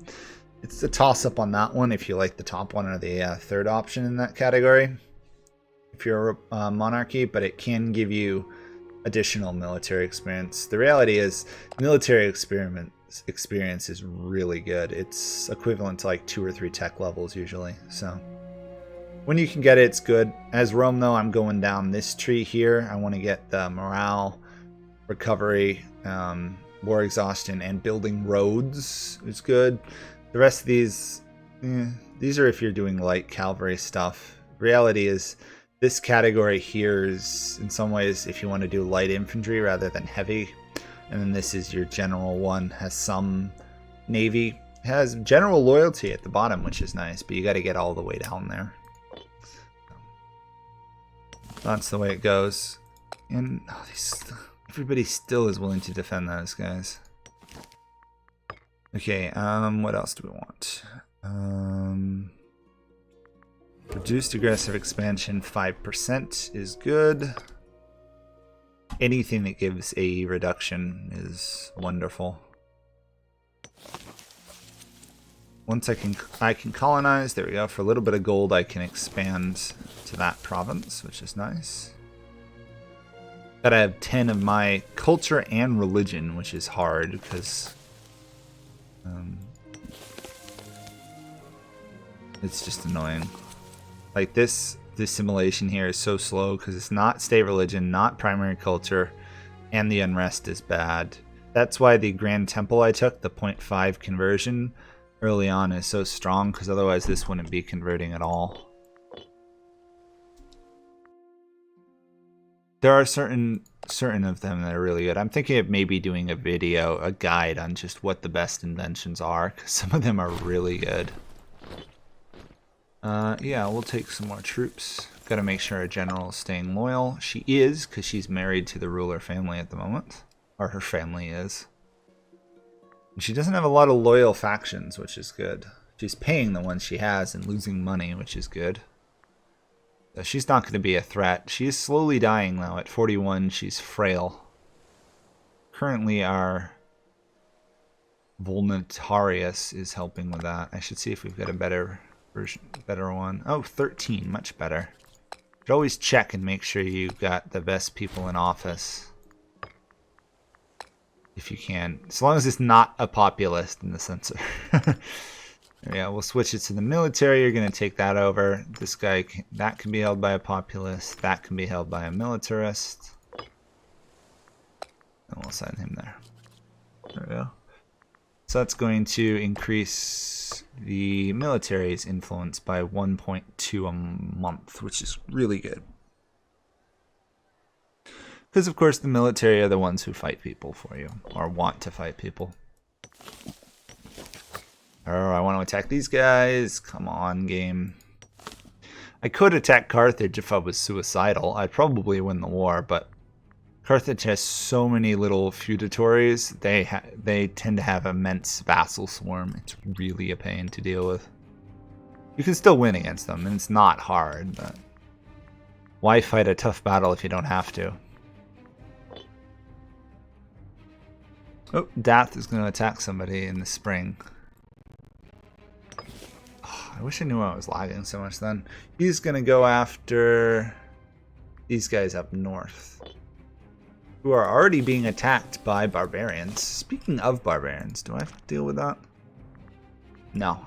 Rome is relatively protected to barbarians. Once I get up here, it'll slow me down, though. I've got to get up here reasonably fast so I can stop these 3 barbarians spawning points. What else do we want? We'll do starting experience. Starting experience isn't really that good, but if I'm in a desperate war, it'll help a bit.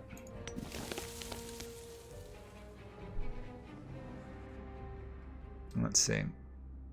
Dath should be declaring war. Yep, he's declared war. He's attacking those two guys.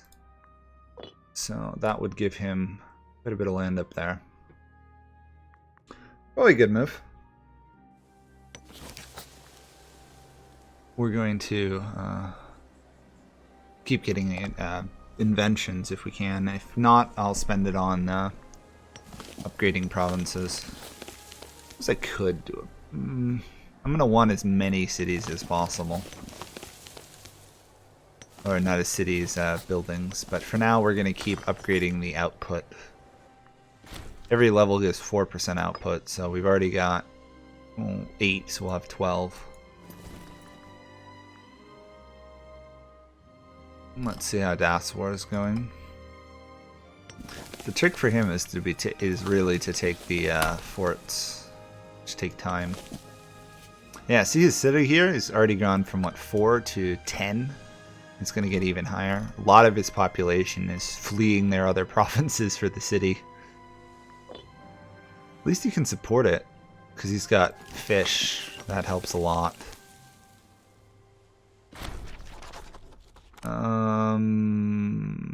We'll set aside a little bit of room for that guy. Reality, the best blessing almost always is the tax. More money, more things you can do.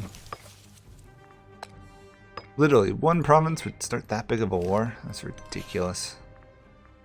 This guy only has one ally, so I might attack him. Yeah, let's do that. Force it through the Senate. Takes a little aggressive expansion. The tyranny goes down by 0.13 a month. The loss in loyalty is so minor it doesn't matter, and the primary culture happiness goes away fast. So, we are once again at war. We have called in pretty much these guys. I suppose I should micro the army though, because of how dumb the AI is. I'd like it if I could just set it and forget it, let the AI conquer the battles, but when you've only got one army, might as well do it yourself. There goes the war. Dath is slowly expanding into Ramarcia. Probably said that wrong too. I did take Latin at one point, but to say I know what Latin is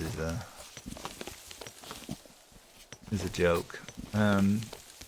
Let's get some more. Actually, let's save the money. I should really get this siege engineers, and this is another key one. Army weight modifiers and supply limit.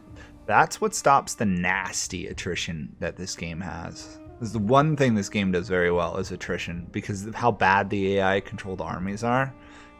Unless you command them yourself, you lose like half your army to attrition. We're also going to want to get this. Once the oratory ticks up here, we've got an advancement. We definitely want legal patronage, monthly loyalty gain. There's a lot of good inventions in like the first 3 or 4 levels, and then it kind of dies off till level 9. Luckily, we're only fighting 2 countries here. We could have won this on our own, let alone the allies. In some ways, the allies are overkill. There goes our navy.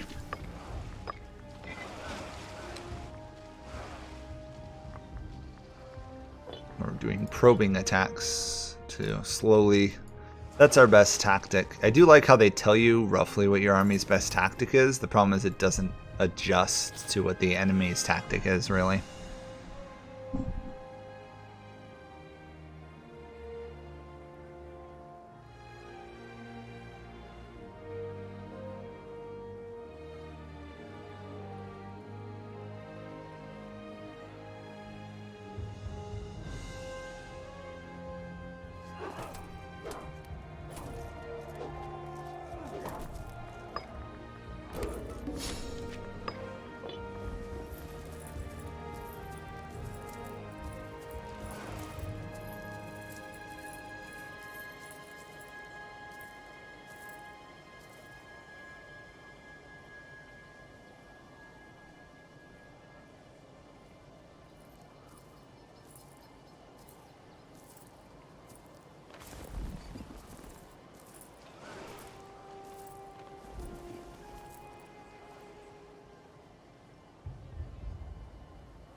Okay, so we got an investigation. We're going to do a full investigation, even though it will remove him from office if he holds one. Because, despite it costing money, the full investigation, if they're guilty, you get a ton of money. If they're not guilty, you lose some money, but you make sure that they're not guilty. Plus, you also weaken their family a bit, which is nice. Let's see how Dath's doing, because that siege is going on. Dath has been driven back. That's not good. And we're not going to keep that writer, not for the cost he's demanding. I'm surprised Dath is struggling here. Okay, so this guy turns out to actually be guilty. Unspeakable horrors. So we will do this. We will censor him. His family will get annoyed with us, but we get almost 200 gold out of it, so I'd say it's worth it. The other tech I snagged there was I got a siege engineering one, so that we can siege a lot faster. That is the one big benefit of being civilized has over being non-civilized, is how fast you can siege. Considering most forts the AI doesn't know how to handle, well, if you let the AI handle the armies themselves, having a very good siege tech helps a lot, I've noticed. Because that way they actually can take it before they move off of it again. Anyway, we should be able to at least pick up some land here. I'm hoping we can get this.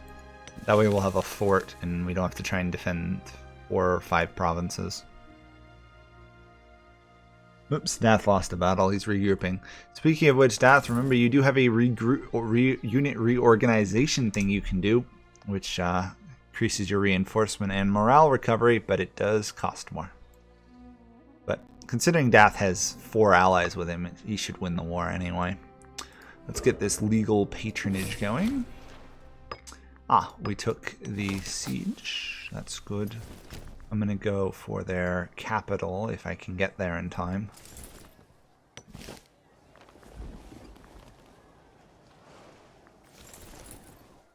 I wouldn't also mind. I would like to take the rest of this land. I don't know if I'm going to manage it, but this is the hardest area in the game, I think, to convert from my experience, because it's actually rather populated. If you look at population, there's a lot of population up here, and they are not Latin culture. They're not of the general Latin group, and they're also not Hellenic, so it takes forever, I've found, to convert that area. So the trick I found in my limited experience is conquer this region quickly and then just sit around for like 20 years so it converts, because if you don't, it's going to rebel on you, and it's going to rebel a lot. There we go. And we got the siege. Good. So we're going to take over that area. Probably not going to get it all, but our big enemy is going to be these guys in Sabria. Take what will be someday the Milan region, Mediolanum.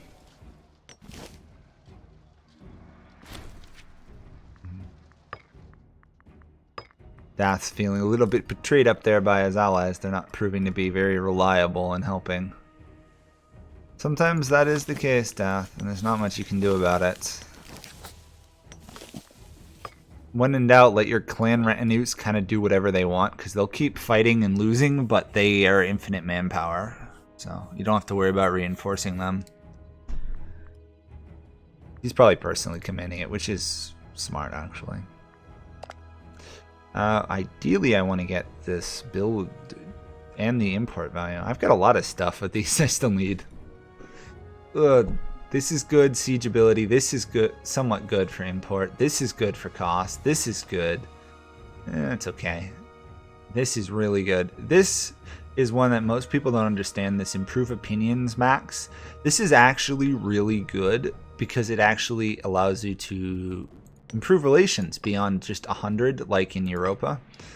If you can do that, it's really good keeping your neighbors happy, but also if you ever want to have like a tributary state voluntarily become your vassal or tribute, you need like 2-3 of those levels to pull it off. Because there's like these tiny nations down here. If I wanted to make them a client state, for example, which I wouldn't because it costs a slot, they've got a base of 130. So even if I improved it by 100, it'd only give me like 50. So the higher rate of improving that is really good whenever you get a chance to do it. I'm going to keep upgrading this province. I don't have anything else to spend Diplo points on, so. Unfortunately, our old guard here is starting to die off. She's around for a while. She's 44, so she should be around for another 10 years or so, but a lot of our researchers, if we look at them, actually these guys are reasonably young, but some of these ones are getting up in age. Tech-wise, yeah, they're almost all 60s, 70s, 50s, so they're going to die soon. Unfortunately, the first generation of Rome is good, the second doesn't tend to be as much.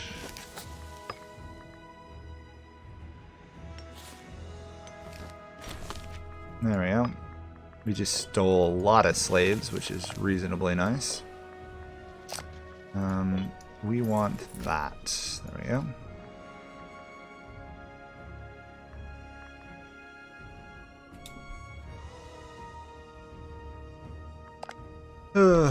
Right now the inventions are probably more valuable than building up the land, unfortunately, because as we expand we'll get more and more money, but the inventions get more expensive, but building buildings doesn't, which is nice.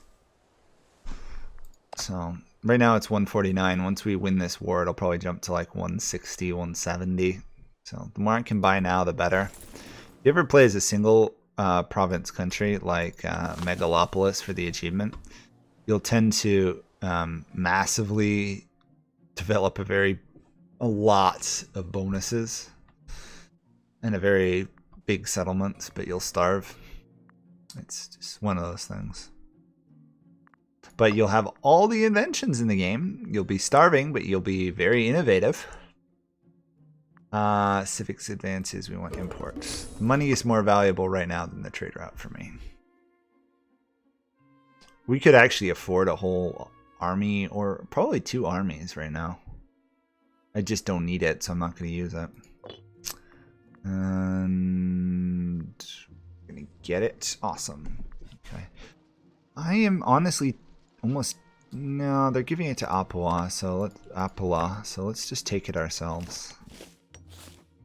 Because we control the capital, we can take this land even if it was held by somebody else, which is funny. So we will do that. Rome has expanded once more. And more importantly, we've expanded into areas that are not either Roman and are definitely not Hellenic. As you can see, there's going to be plenty of unrest. Currently there's not tons of rebelliousness, but there will be, given time. Right now this is stable, but if I got any more land it wouldn't be. Food shortages. The problem is we're strong, but we're not really strong enough to take on a whole defensive alliance network right now. We could probably win this war, but I need another army. I want to expand south, but this is a case where the Senate has been blocking me. Actually, I can do this now. We're going to expand to the south. Thank you for noticing that. I've wanted to expand the south, but they haven't let me attack these guys for a while. There we go. On to the south we will go.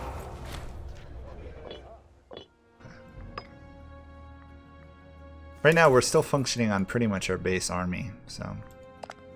But with our client states and everything, we should win this.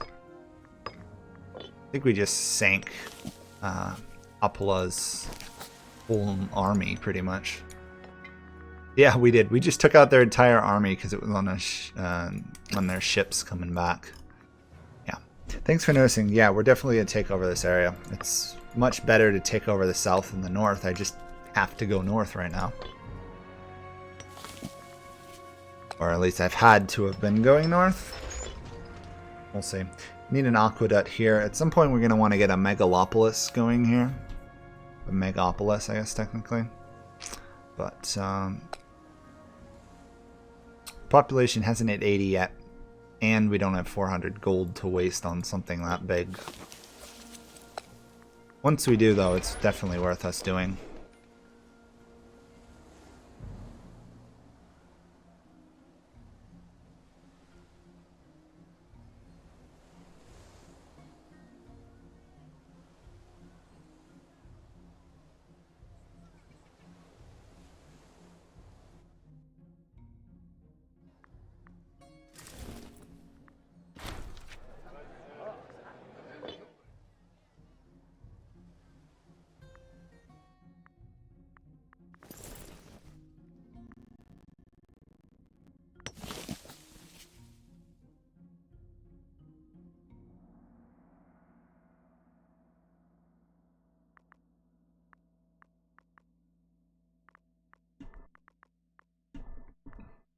Yeah, I definitely want to take over this area before Carthage does, but the reality is kicking Carthage out of these provinces like Sardinia and Sicily are really easy because they're so widespread. Their entire army's probably going to be sitting over here in Carthage itself.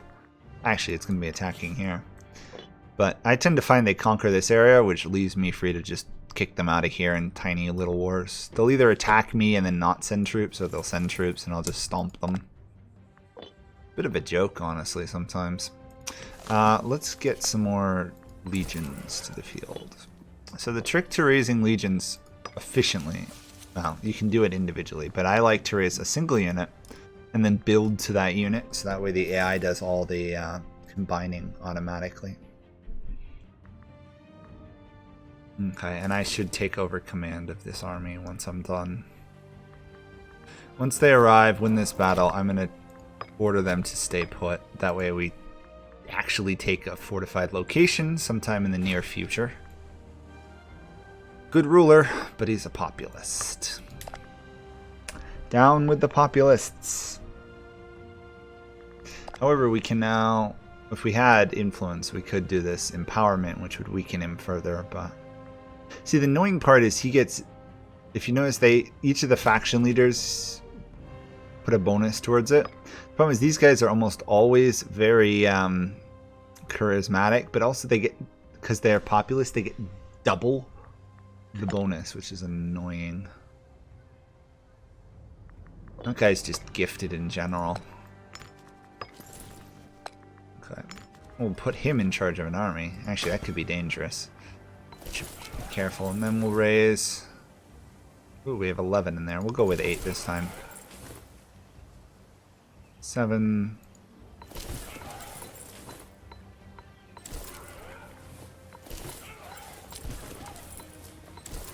There we go. That should be a full army. It'll take a little while to be raised, but then we'll have 2 fully sized legions. We'll double our military strength. Keep plotting expansion. Because we rammed through the vote in the Senate, we got additional seats, which actually make it easier for us to ram through another vote. It's straight. Yeah, well, they do have the build to unit, which is kind of nice. The problem is you don't have a base starting unit. There's no template, which I really don't like. But I've actually never looked at this. Oh, this tells you where you can import from. This is a horrible screen, just looking at it. Yes, you can see where everything is, but it doesn't tell you how to import it. You can do it this way. It doesn't auto-combine. Oh, I guess I'm all about the ease of use, in this case, the automatic combinations. I'm going to turn this province down here. Lavinium into pretty much just a manpower producing factory, because even though it doesn't have the largest amount of population, we're going to need a lot of troops for our wars. And we're probably going to end up with bottleneck in the end. Release the funds? No way. We're going to auto... actually, I'm not going to automate that. We're at war with these guys, right? No, we're not. Oh, okay. I actually thought I was not at war with somebody I wasn't. At least I got the right base nation. I wasn't thinking I was at war with these guys and allied to those. Oh well. This should give us connect our lands. This is a very valuable part of the region in the game, so that'll be good. The only downside is this stupid governorship here in Magna Graecia will become very powerful and very rebellious. But oh well, I'll just deal with it. When the time comes, it will be manageable.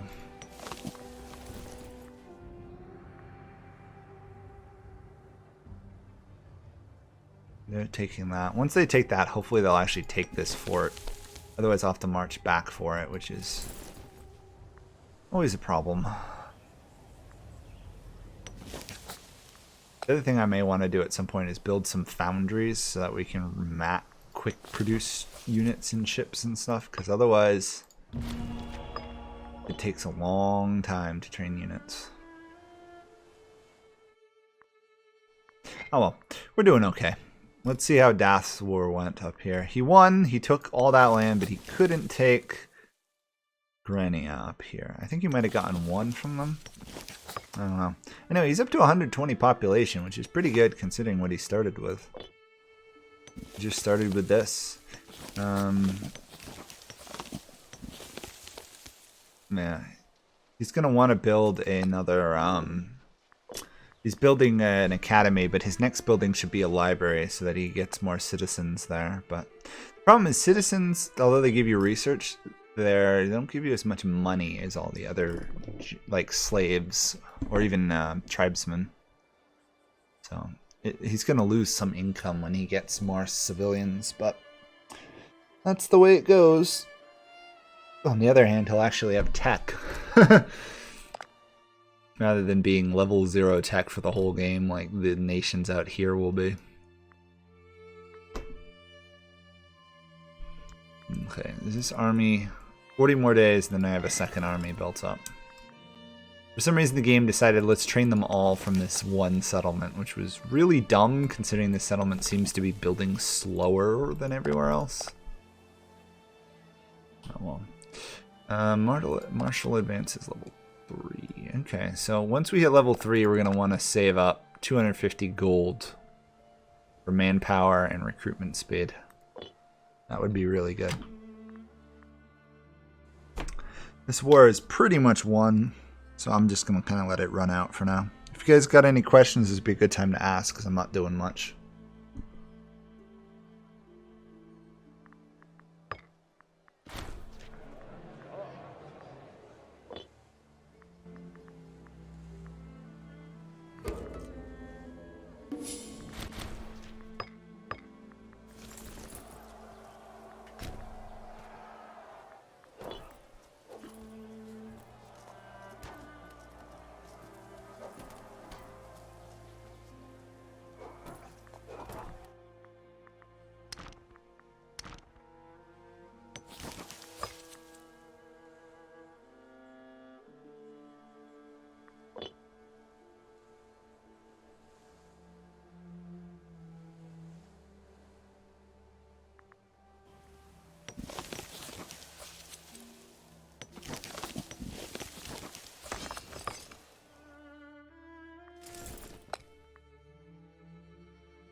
It might be wrong, but now that this guy has diphtheria and is dying, it's actually a really good thing. because the fact that he's dying means whoever the successor will be, hopefully they won't have 10 charisma in the populist faction. Although, knowing how populist faction works, he might even be more skilled. But this guy is a bit of a dangerous one because he's a ruler, so the aggressive expansion impact's higher, which is bad. So, we'll see. Anyway, I'm happy he's disappearing. I'm very anti-populist in this game, if you haven't noticed.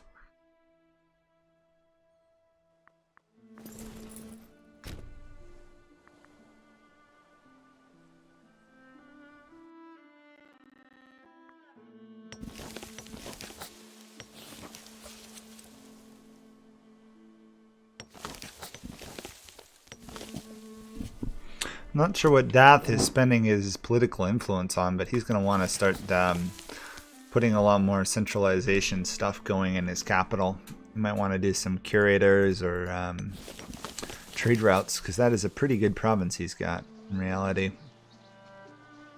Leather, it's got some food. The problem is the frigid climate, honestly.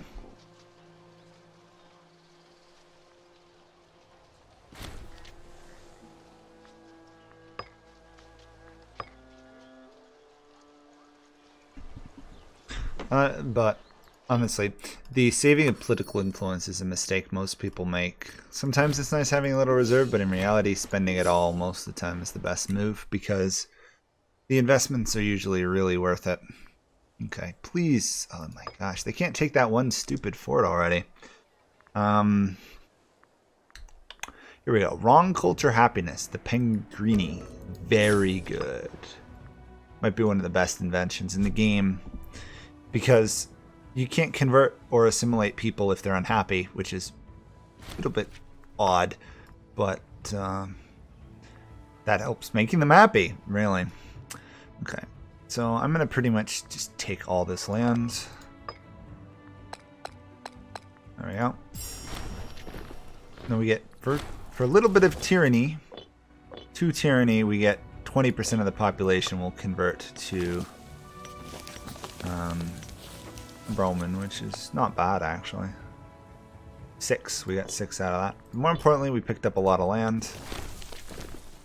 And we got claims on all the area of Epirus and Illyria, Greece, essentially. Which is pretty good. I want these guys to break their alliance with me, but oh well. What else can we do? We could fight another war immediately here.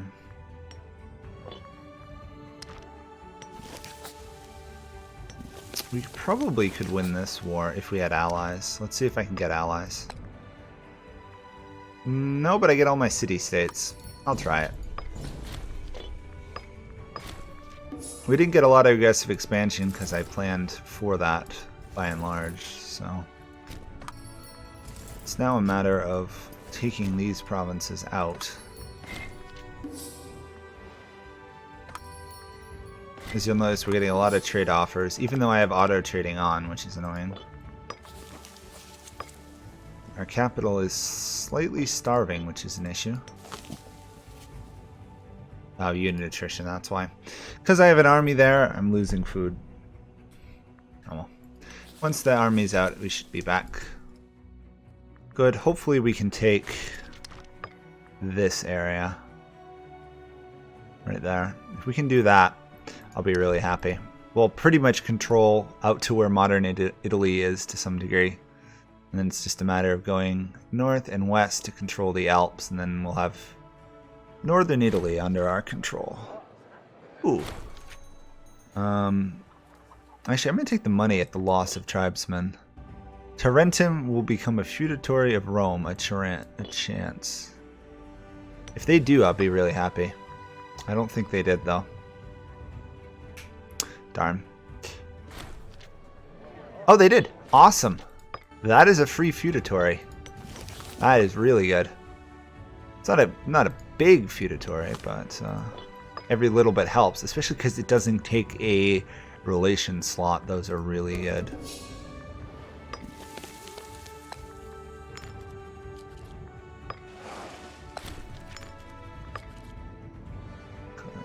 Plus we got free money out of all that mess. Ruler popularity up.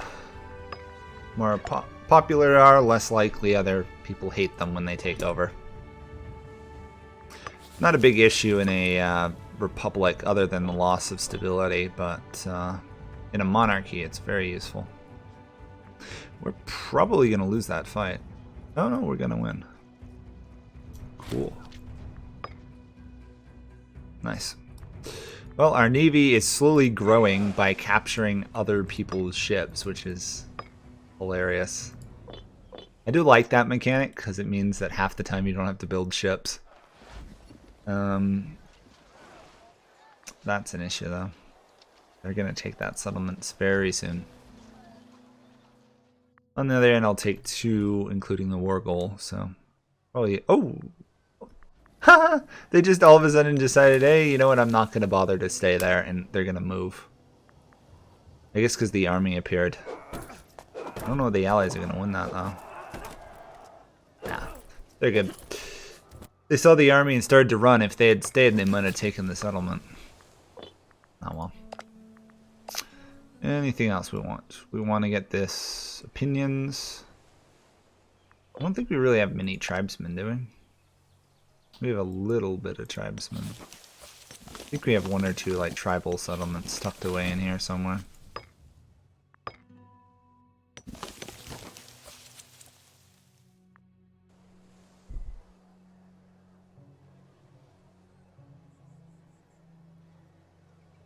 Yeah, I've been doing that. I've been building farming settlements wherever I can. Right now I'm kind of delaying on it a little bit because right now there's so many good inventions, but I've already done a fair amount of them. I've only got 6 more to do, and then I gotta do mines, but I'm not terribly worried about food too much. If we expand, once we conquer this area, there's a lot of wheat up here if I remember. Yeah, there's a lot of grain. Once we do that, we can just keep exporting that to our capital. Pretty much outside of the capital, other than building base buildings, there's no real point in upgrading the cities much further. If they get large, that's good. There we go. Some free golds. Improve opinions, that's good. I guess I will march north now. These guys are not at war with me. It's fine. These guys are. There's Ferreira. It's spelled differently, but it's still around. Or... not still around. It is around. It hasn't happened yet, Europa.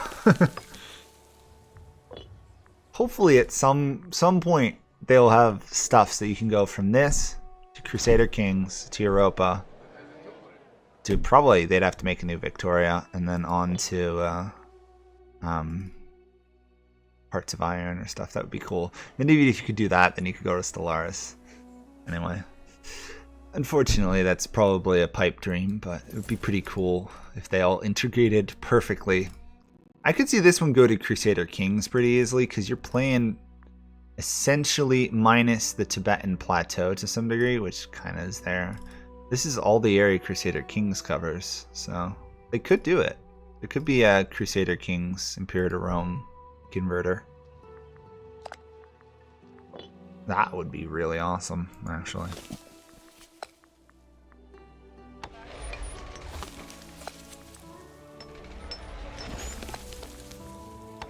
So for everyone who was wondering why I was building provincial procurators here, it's because the 16% output now, for every like marketplace I build, it gives me like 0.16 rather than like 0.3 or 4. So it becomes much more valuable in the long run to have invested and then build buildings than build the buildings and then invest to some degree. It's a bit messy, but it works. As it is, this province is bringing in significantly more everything. It's like half my empire's income. Well, not really. 13. It's a fair amount of my income. About a fourth, actually.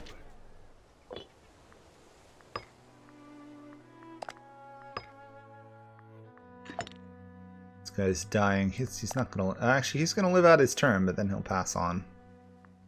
We're gonna have a militarist, who's our general, or is our really good general. She'll be in charge.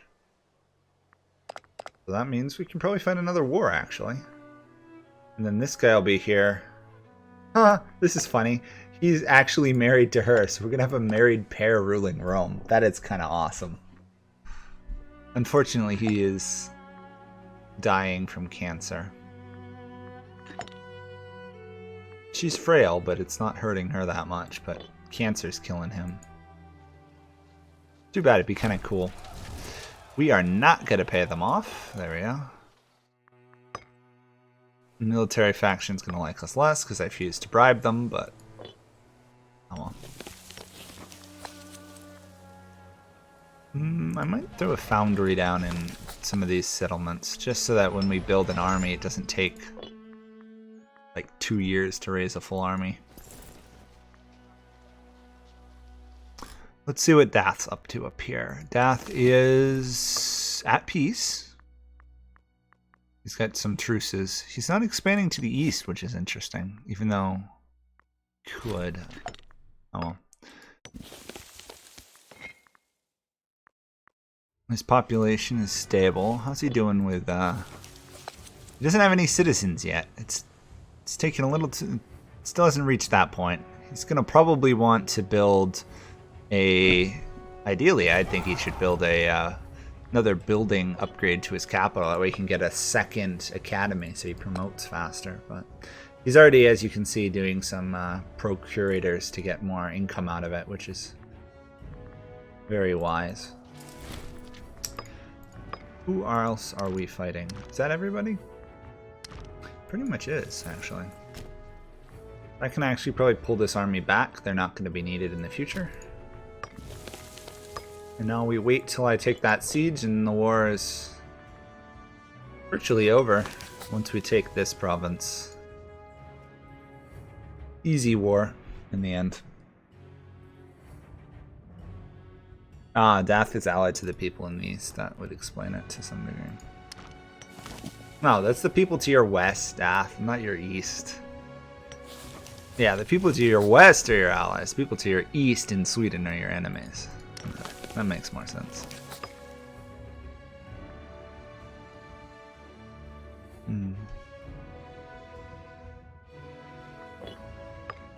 Okay, let's get a wrong culture group happiness. So that stacks with our other one to make people like us more.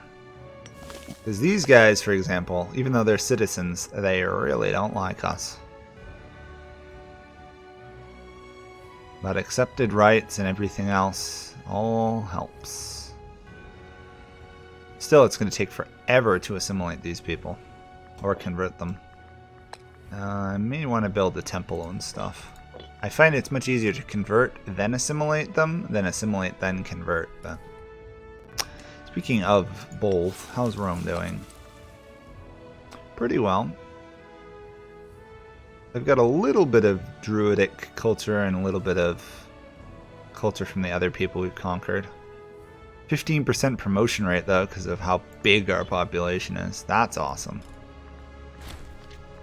It is probably time, however, to start thinking about saving 400 gold and getting a megapolis going.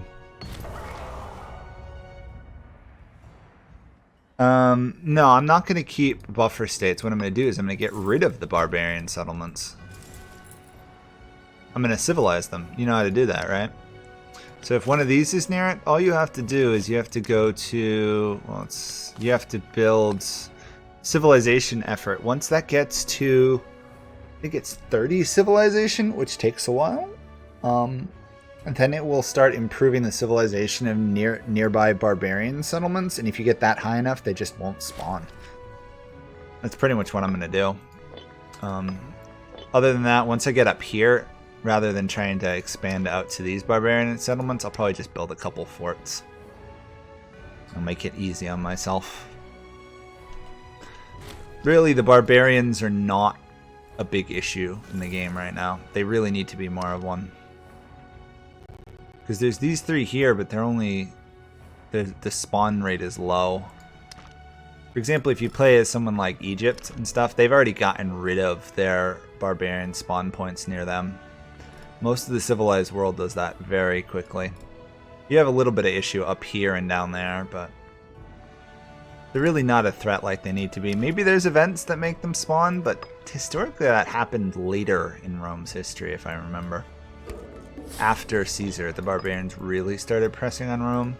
I suspect there'll be an expansion of this game adding in Caesar's time period, and there might even be an alternate start point. That would be my guess, because right now the game is really short, to be honest. We've got what, we got 230 years of gameplay left already.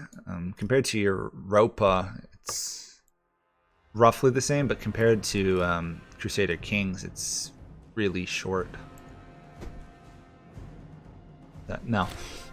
Not going to keep too many buffer states. Some of these nations down here, if I can turn them into feudatories like I did with these guys, I'll do it, because it doesn't cost me diplomacy, and they're going to be loyal because they're of my culture. But outside of that, not too much.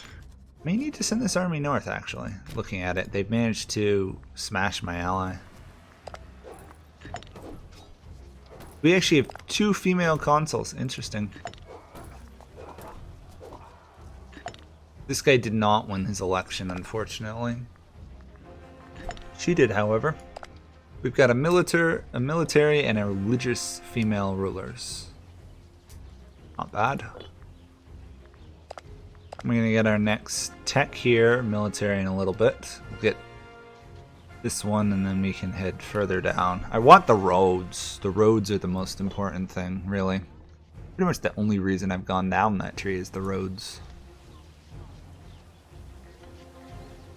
Because the roads increase movement speed by like 400%, like 100%, and if you got enough cavalry, 400%. So you can have quite a rapid deployment of troops. Really, all I need is just one settlement, because they can't take that back in time. Do not give this to a populace. There we go. Actually, no, that's fine. It's this one that's the problem.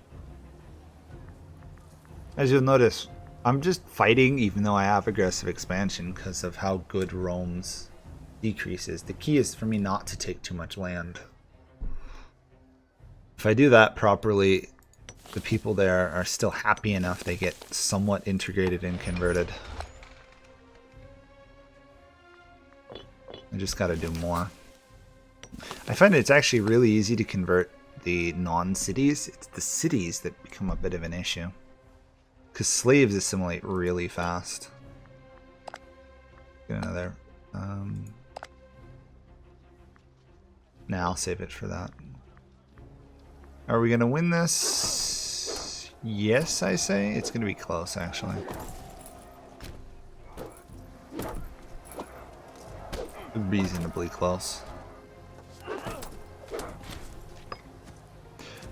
Come on. Oh, come on. 42% chance and it doesn't happen. Typical Paradox Fort chances.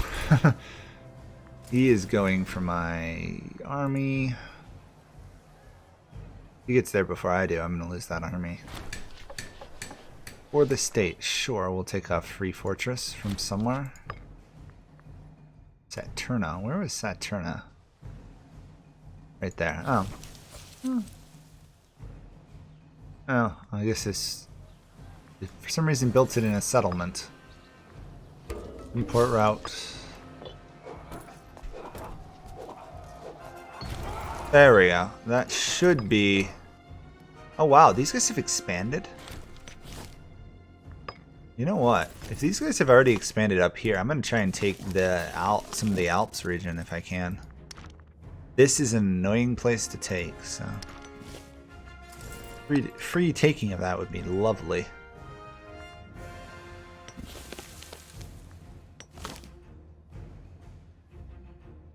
Let's see what that's up to. Oh, that sound lag. Sorry if you guys are hearing that. He's still outside my diplomatic range.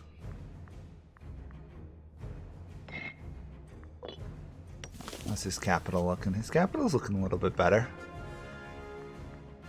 Still no citizens. Well, he's got some tribesmen. It's gonna probably start converting to citizens soon. Usually it does a fair amount of freemen and then goes to citizens. Rome is starving. That's not good.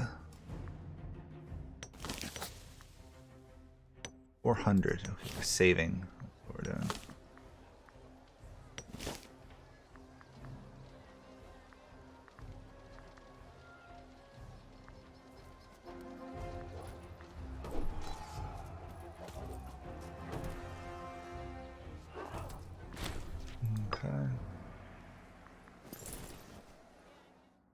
I'm a little bit annoyed that my allies have not come really to help. Problem is they don't have the roads, so it takes them too long to get there to do anything. Saving gold. I'm not to buy anything till I have 400 gold. We need a fully sized city in Rome. And I think I need 100 influence as well. Yes. Although our population has to be 80. It's not there yet. It's almost there. It should probably get there by the end of this war. Because we're kidnapping people. Or rather, enslaving people. Because that's really how you gain population in this game. Because nationality didn't exist, really, at this point. So no one really cared if where they were from as much. Care more about the language and the culture than anything else.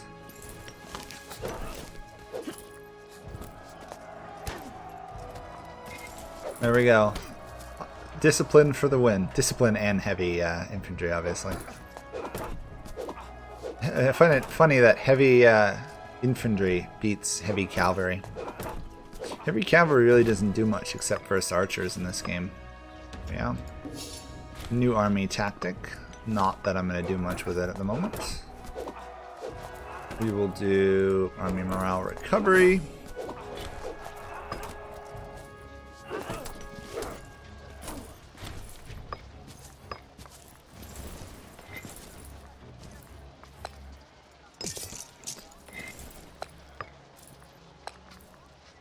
I'm actually going to switch to that new stance, which is good.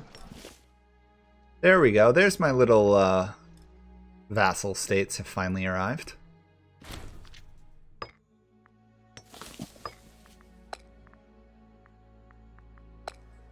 I'm going to do some separate piecing here. There we go. We are now a major power. I think I might as well do these separate pieces because there's no real penalty to an aggressive expansion for doing it this way. Which is strange.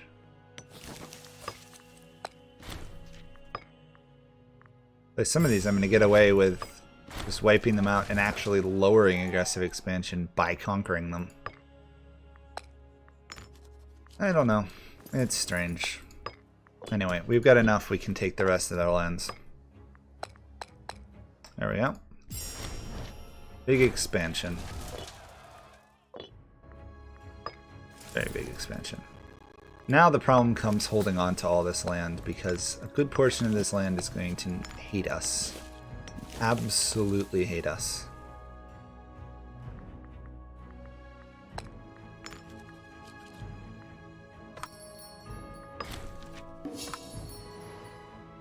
But we now have this area, so what we should do, rather than convert it, because I don't think we're going to succeed. Actually, we might. Oh, because this is, the people over here are Hellenic, so we might actually stay with what we have for now. Oops, we're going to have to fire that guy because he was incompetent, apparently.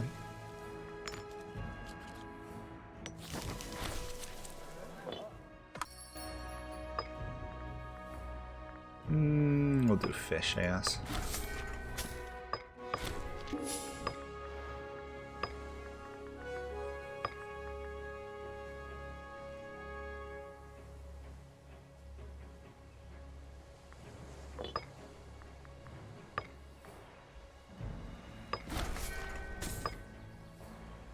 little more population there. And I'm spending money again, aren't I? Oh, I've got to stop doing that. Anyway. We control part of the Alps, which is really useful. Now I don't have to deal with trying to take out an army that controls that area. Dath is at war again. Oh, that's going to be a pretty easy war, honestly. Should be. 18 versus 9, yeah. Plus allies. It's going to wipe out some pirates for everybody.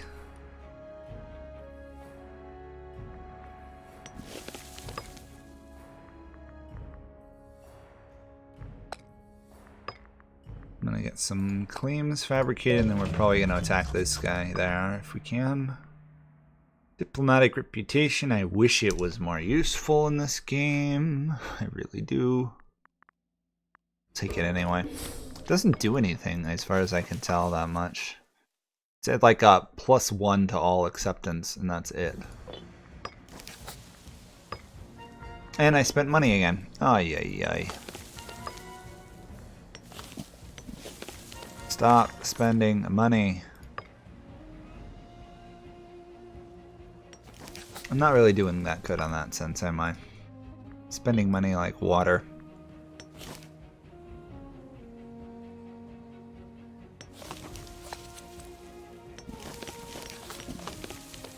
Actually, these are already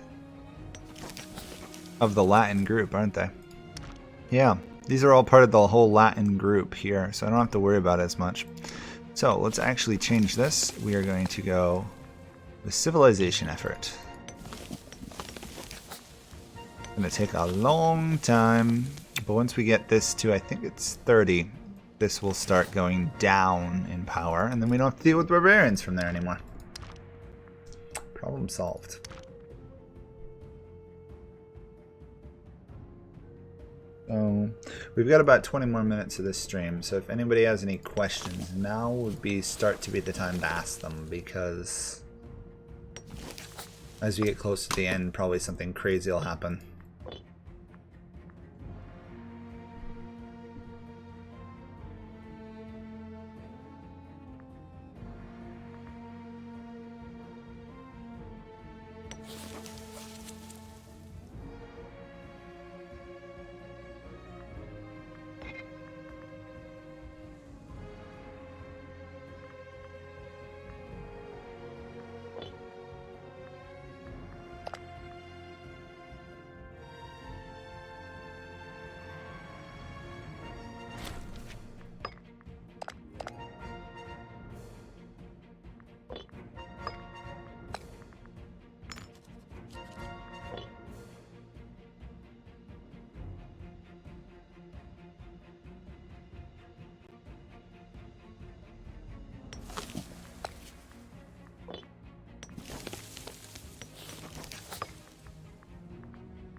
There's no one has any questions. Let's go see what the rest of the world looks like. Carthage has expanded in North Africa rather than in Iberia a bit. Egypt has pretty much held its own position, expanded a bit into Arabia. Phrygia is kind of just staying where they are, consolidating their hold. Thrace has expanded. Macedon has definitely expanded a bit. The Seleucids are... they've expanded a little bit. They're mostly just staying intact, which for them, for the successor states, staying intact is like half the battle. And they've started to culturally convert them all to Macedonian, which is good. Egyptians went Kemetic, interesting. Everyone else is slowly converting to Hellenic, given time. That's kind of where we are. So no obvious great powers emerging. These guys are getting large, as are these ones, but they're all tribal estates, so they'll probably collapse in a generation or two. I'm not worried about them. On the other hand, we are reasonably stable. I'm impressed how these guys are not actually mass revolting on us. Actually, this whole region is Hellenic. Why did I do that? We want cultural assimilation. Sorry.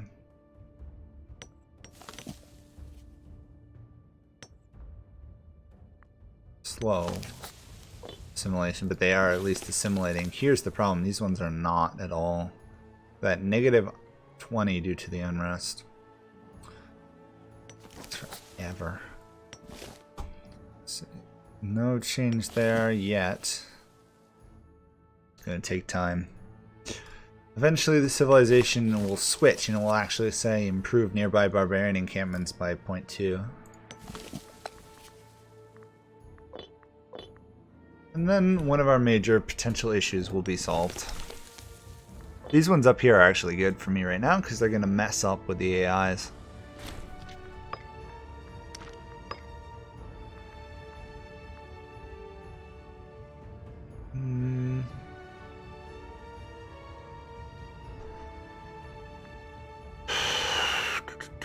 I guess I'll spend the money on tribesmen. We don't have a lot of tribesmen, but we have a half decent amount. Might as well get some output out of them before they're converted into much more productive civilians and everything. Okay, let's do another another library, I guess.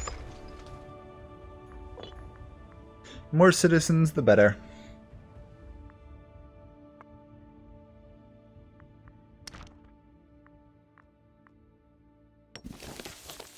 What's this doing? Slow assimilation, but it is working. This is just going to take forever. The only way I'm ever going to be able to convert these is if I have no aggressive expansion at all. Ugh. On the other hand, I've got opportunities to snag these two provinces, so might as well do that.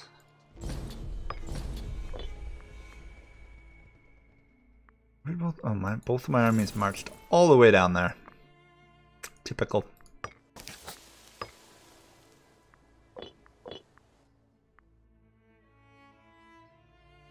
Oh well.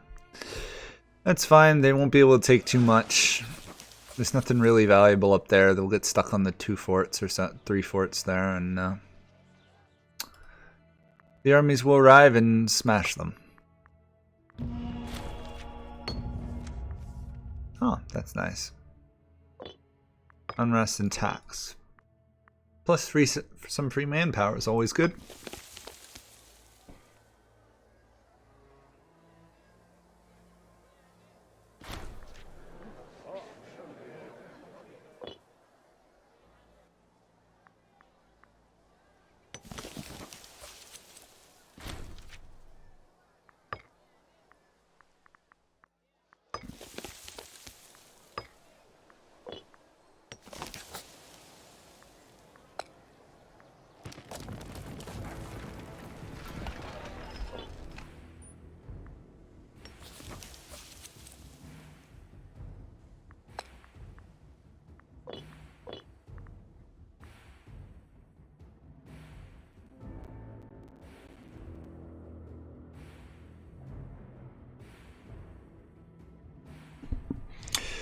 Oh, Das says he has a second city. Let's see, where is his second city?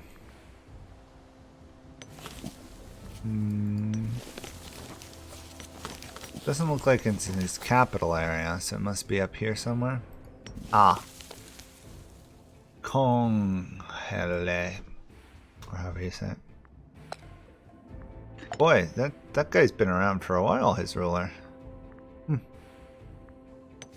He still does not yet have a citizen. It's taken a while. That's the downside. Need some more building. Need some more academies for faster promotion. But that's his weakness, unfortunately. As a tribal nation, he's always going to be behind. Then I will. Oops. We could give you a religious office, I suppose. 6, right? She was a 6 one. The omen powers matter so little half the time. I feel fine letting somebody be in office who's not that good at it. You need more of those academies, Dath. Faster promotion, that's the only solution. I'm gonna save it. Let's not waste the money.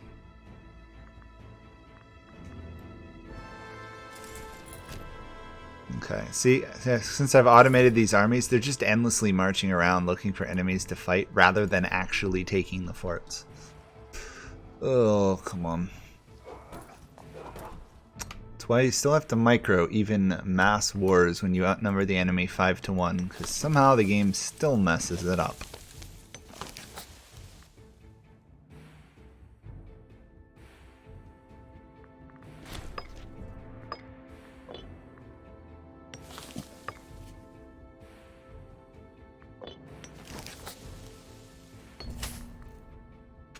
$300 free gold. Thank you. I'll take 300 free gold, especially when they get that randomly. It's enough to build another city, but we're saving it to both get discipline here, upgrade the campus Marius, and upgrade Rome to a megapolis. Metropolis. I don't know why I say megapolis. Metropolis. Ay, ay, ay. I'm an idiot. For some reason, I keep thinking of this city down here. Megalopolis. Large city, essentially, is what it means. Okay. Siege is going well. Dath expanded once more. Still has no citizens. Getting close. He's getting quite a few freemen now, which is nice. They're a little bit unhappy, but it's the way it goes. Their problem is it doesn't have a high civilization value yet. He may also want to spend some 25 oratory political power to keep upping the civilization value. That's the only way he's going to ever turn into a different forming government. I find it's a pretty good investment, actually. Sure, you don't get the best capital, but I think turning into a republic's pretty good. 24 slow growth. Oh well, it happens. Eventually, we will get where we need to go. In the meantime, let's upgrade Rome. Oh, we can't yet. We need one more population. Oh well. Hopefully once we take one of these settlements, we move a slave into Rome, and then everything's all set.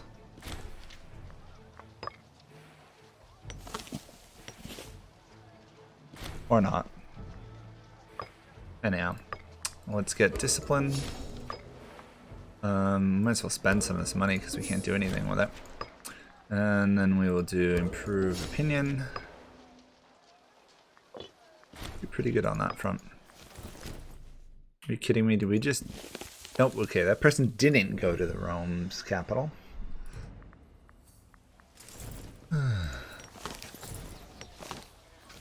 Here's a problem. Rome and this are the same color, so you pretty much can't even see that it's striped. That seems like a bit of a mistake.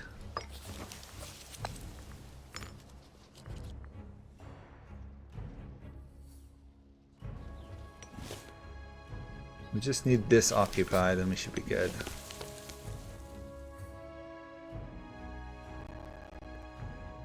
I don't think they're at war with these guys, are they? No, they won that war. We literally just need this past couple provinces occupied, and then we'll take over this area, and then we'll pause. Actually, we'll probably stop by then. We'll see. I still think I'm still technically out of diplomatic range to help Dath. Oh, I can actually send him money. Hey, Dath, you want some cash? He doesn't. He's crazy.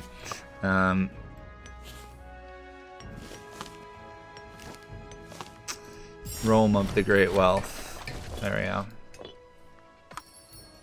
Or the state, sure. Hopefully I didn't just trade away all my... There we go.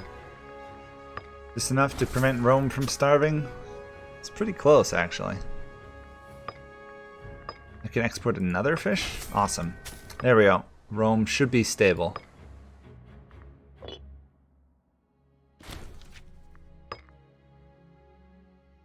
Our citizen rate is really poor, though. Oh well. The power of very, very slow expansion.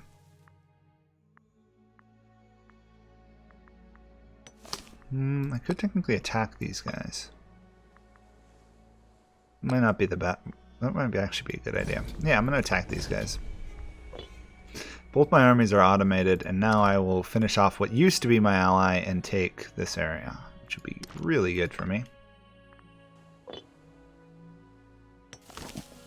And then we can technically upgrade this once we get a little bit more gold. Northmen don't need a handout. Stath opposes any Roman gold. He's not going to be bribed. No. Considering he's got 2 cities, that's a pretty good start for, how many years are we into the game? I don't know. What do you know? Like 50 or so years in the game almost. There we go. Rome is becoming one of the largest cities in the world. Metropolis. Gets us a lot more population and trade routes, so it's always a good choice if you can afford it. 44 years, Das says. That's pretty good for 44 years, Das. I think I'm doing pretty good as Rome. Could be doing a little bit better, but not too bad. We're gonna raise another army because we've hit that point of the game where you have a large army. We'll probably stop once I win this war in southern Greece, because then it'll be 3 hours, but we'll see. Also, my voice is totally gone.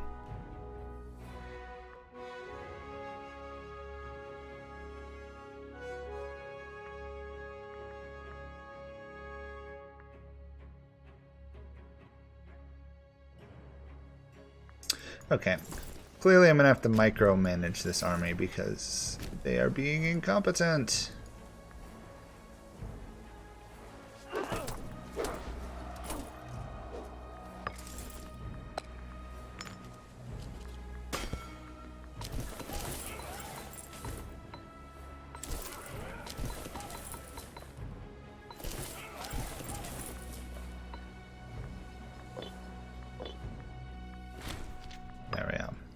Victory once the Roman legions arrive. As it should be.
Boy, sieging your way through these Greek states' fortifications takes quite a while. Anyhow, we're slowly managing to do so. It's just taking forever. Let's pull this guy back, move that army in. Got 2 more forts to go till this war is over, and then we control most of Italy. Got a couple little ones up here that I'll deal with at some point, but not a big rush. As you can see, these guys have 13 trade routes because of how much they've invested in their capital province. Not that they have any trade, but at least the AI is not a complete idiot.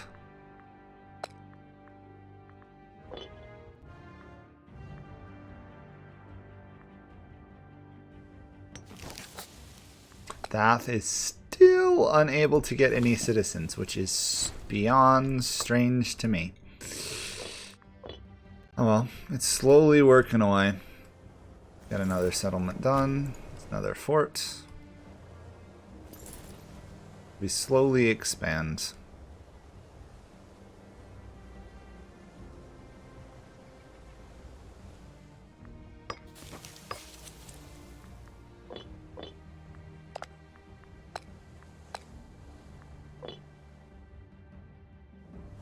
Oops.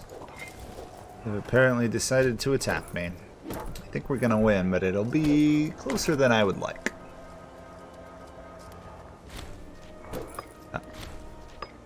Okay, that wasn't as close as I thought it would be. They ran.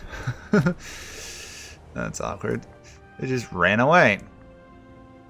Anyway, it looks like I don't need any more troops, so that war is almost over. We'll stop after this.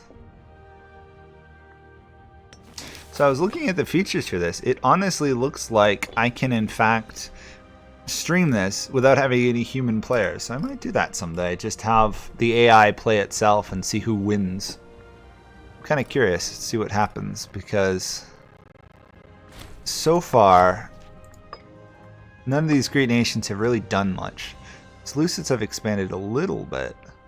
Egypt, honestly, has expanded the most, taking out some of Cushan's stuff. Phrygia has almost done nothing. Thrace has been useless. Macedon is engaged in what looks to be a cold war with Phrygia. And Carthage isn't doing too hot.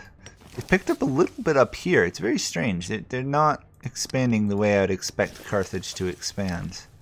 I'd expect them to consolidate here and then move up, but no, they're jumping all around. Let's see. Forts are still slowly falling. We can afford a loss of revenue, I guess.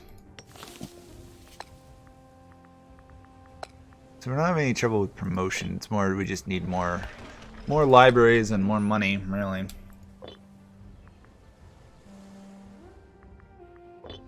The issue, as you can see already, is none of this land up here is really assimilating or converting. It's just not doing anything. Thinking our next blessing might want to be the Zeus one, just to get this AE under control.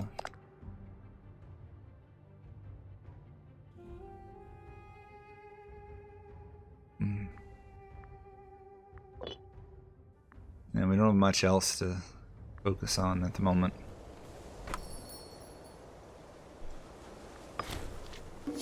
Because while these inventions would be useful, none of them I particularly need.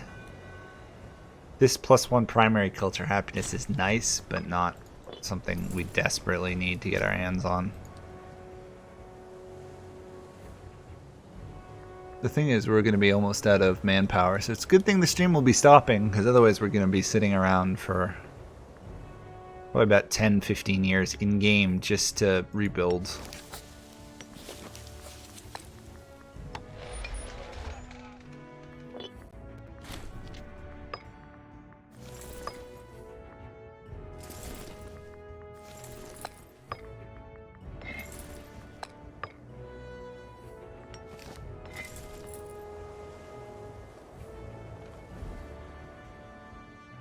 How long can it? 42 done. Anyway. Yeah, sometimes they do, sometimes they don't. It's always strange, because if they do, they almost always win, because Carthage The EI is better, I will say, this game than Europa at naval expansion, but not by much. The AI actually, you know, is aware of ships and their units they'll use them to move around, but it's still pretty pathetic in the end. There we go. That should be it.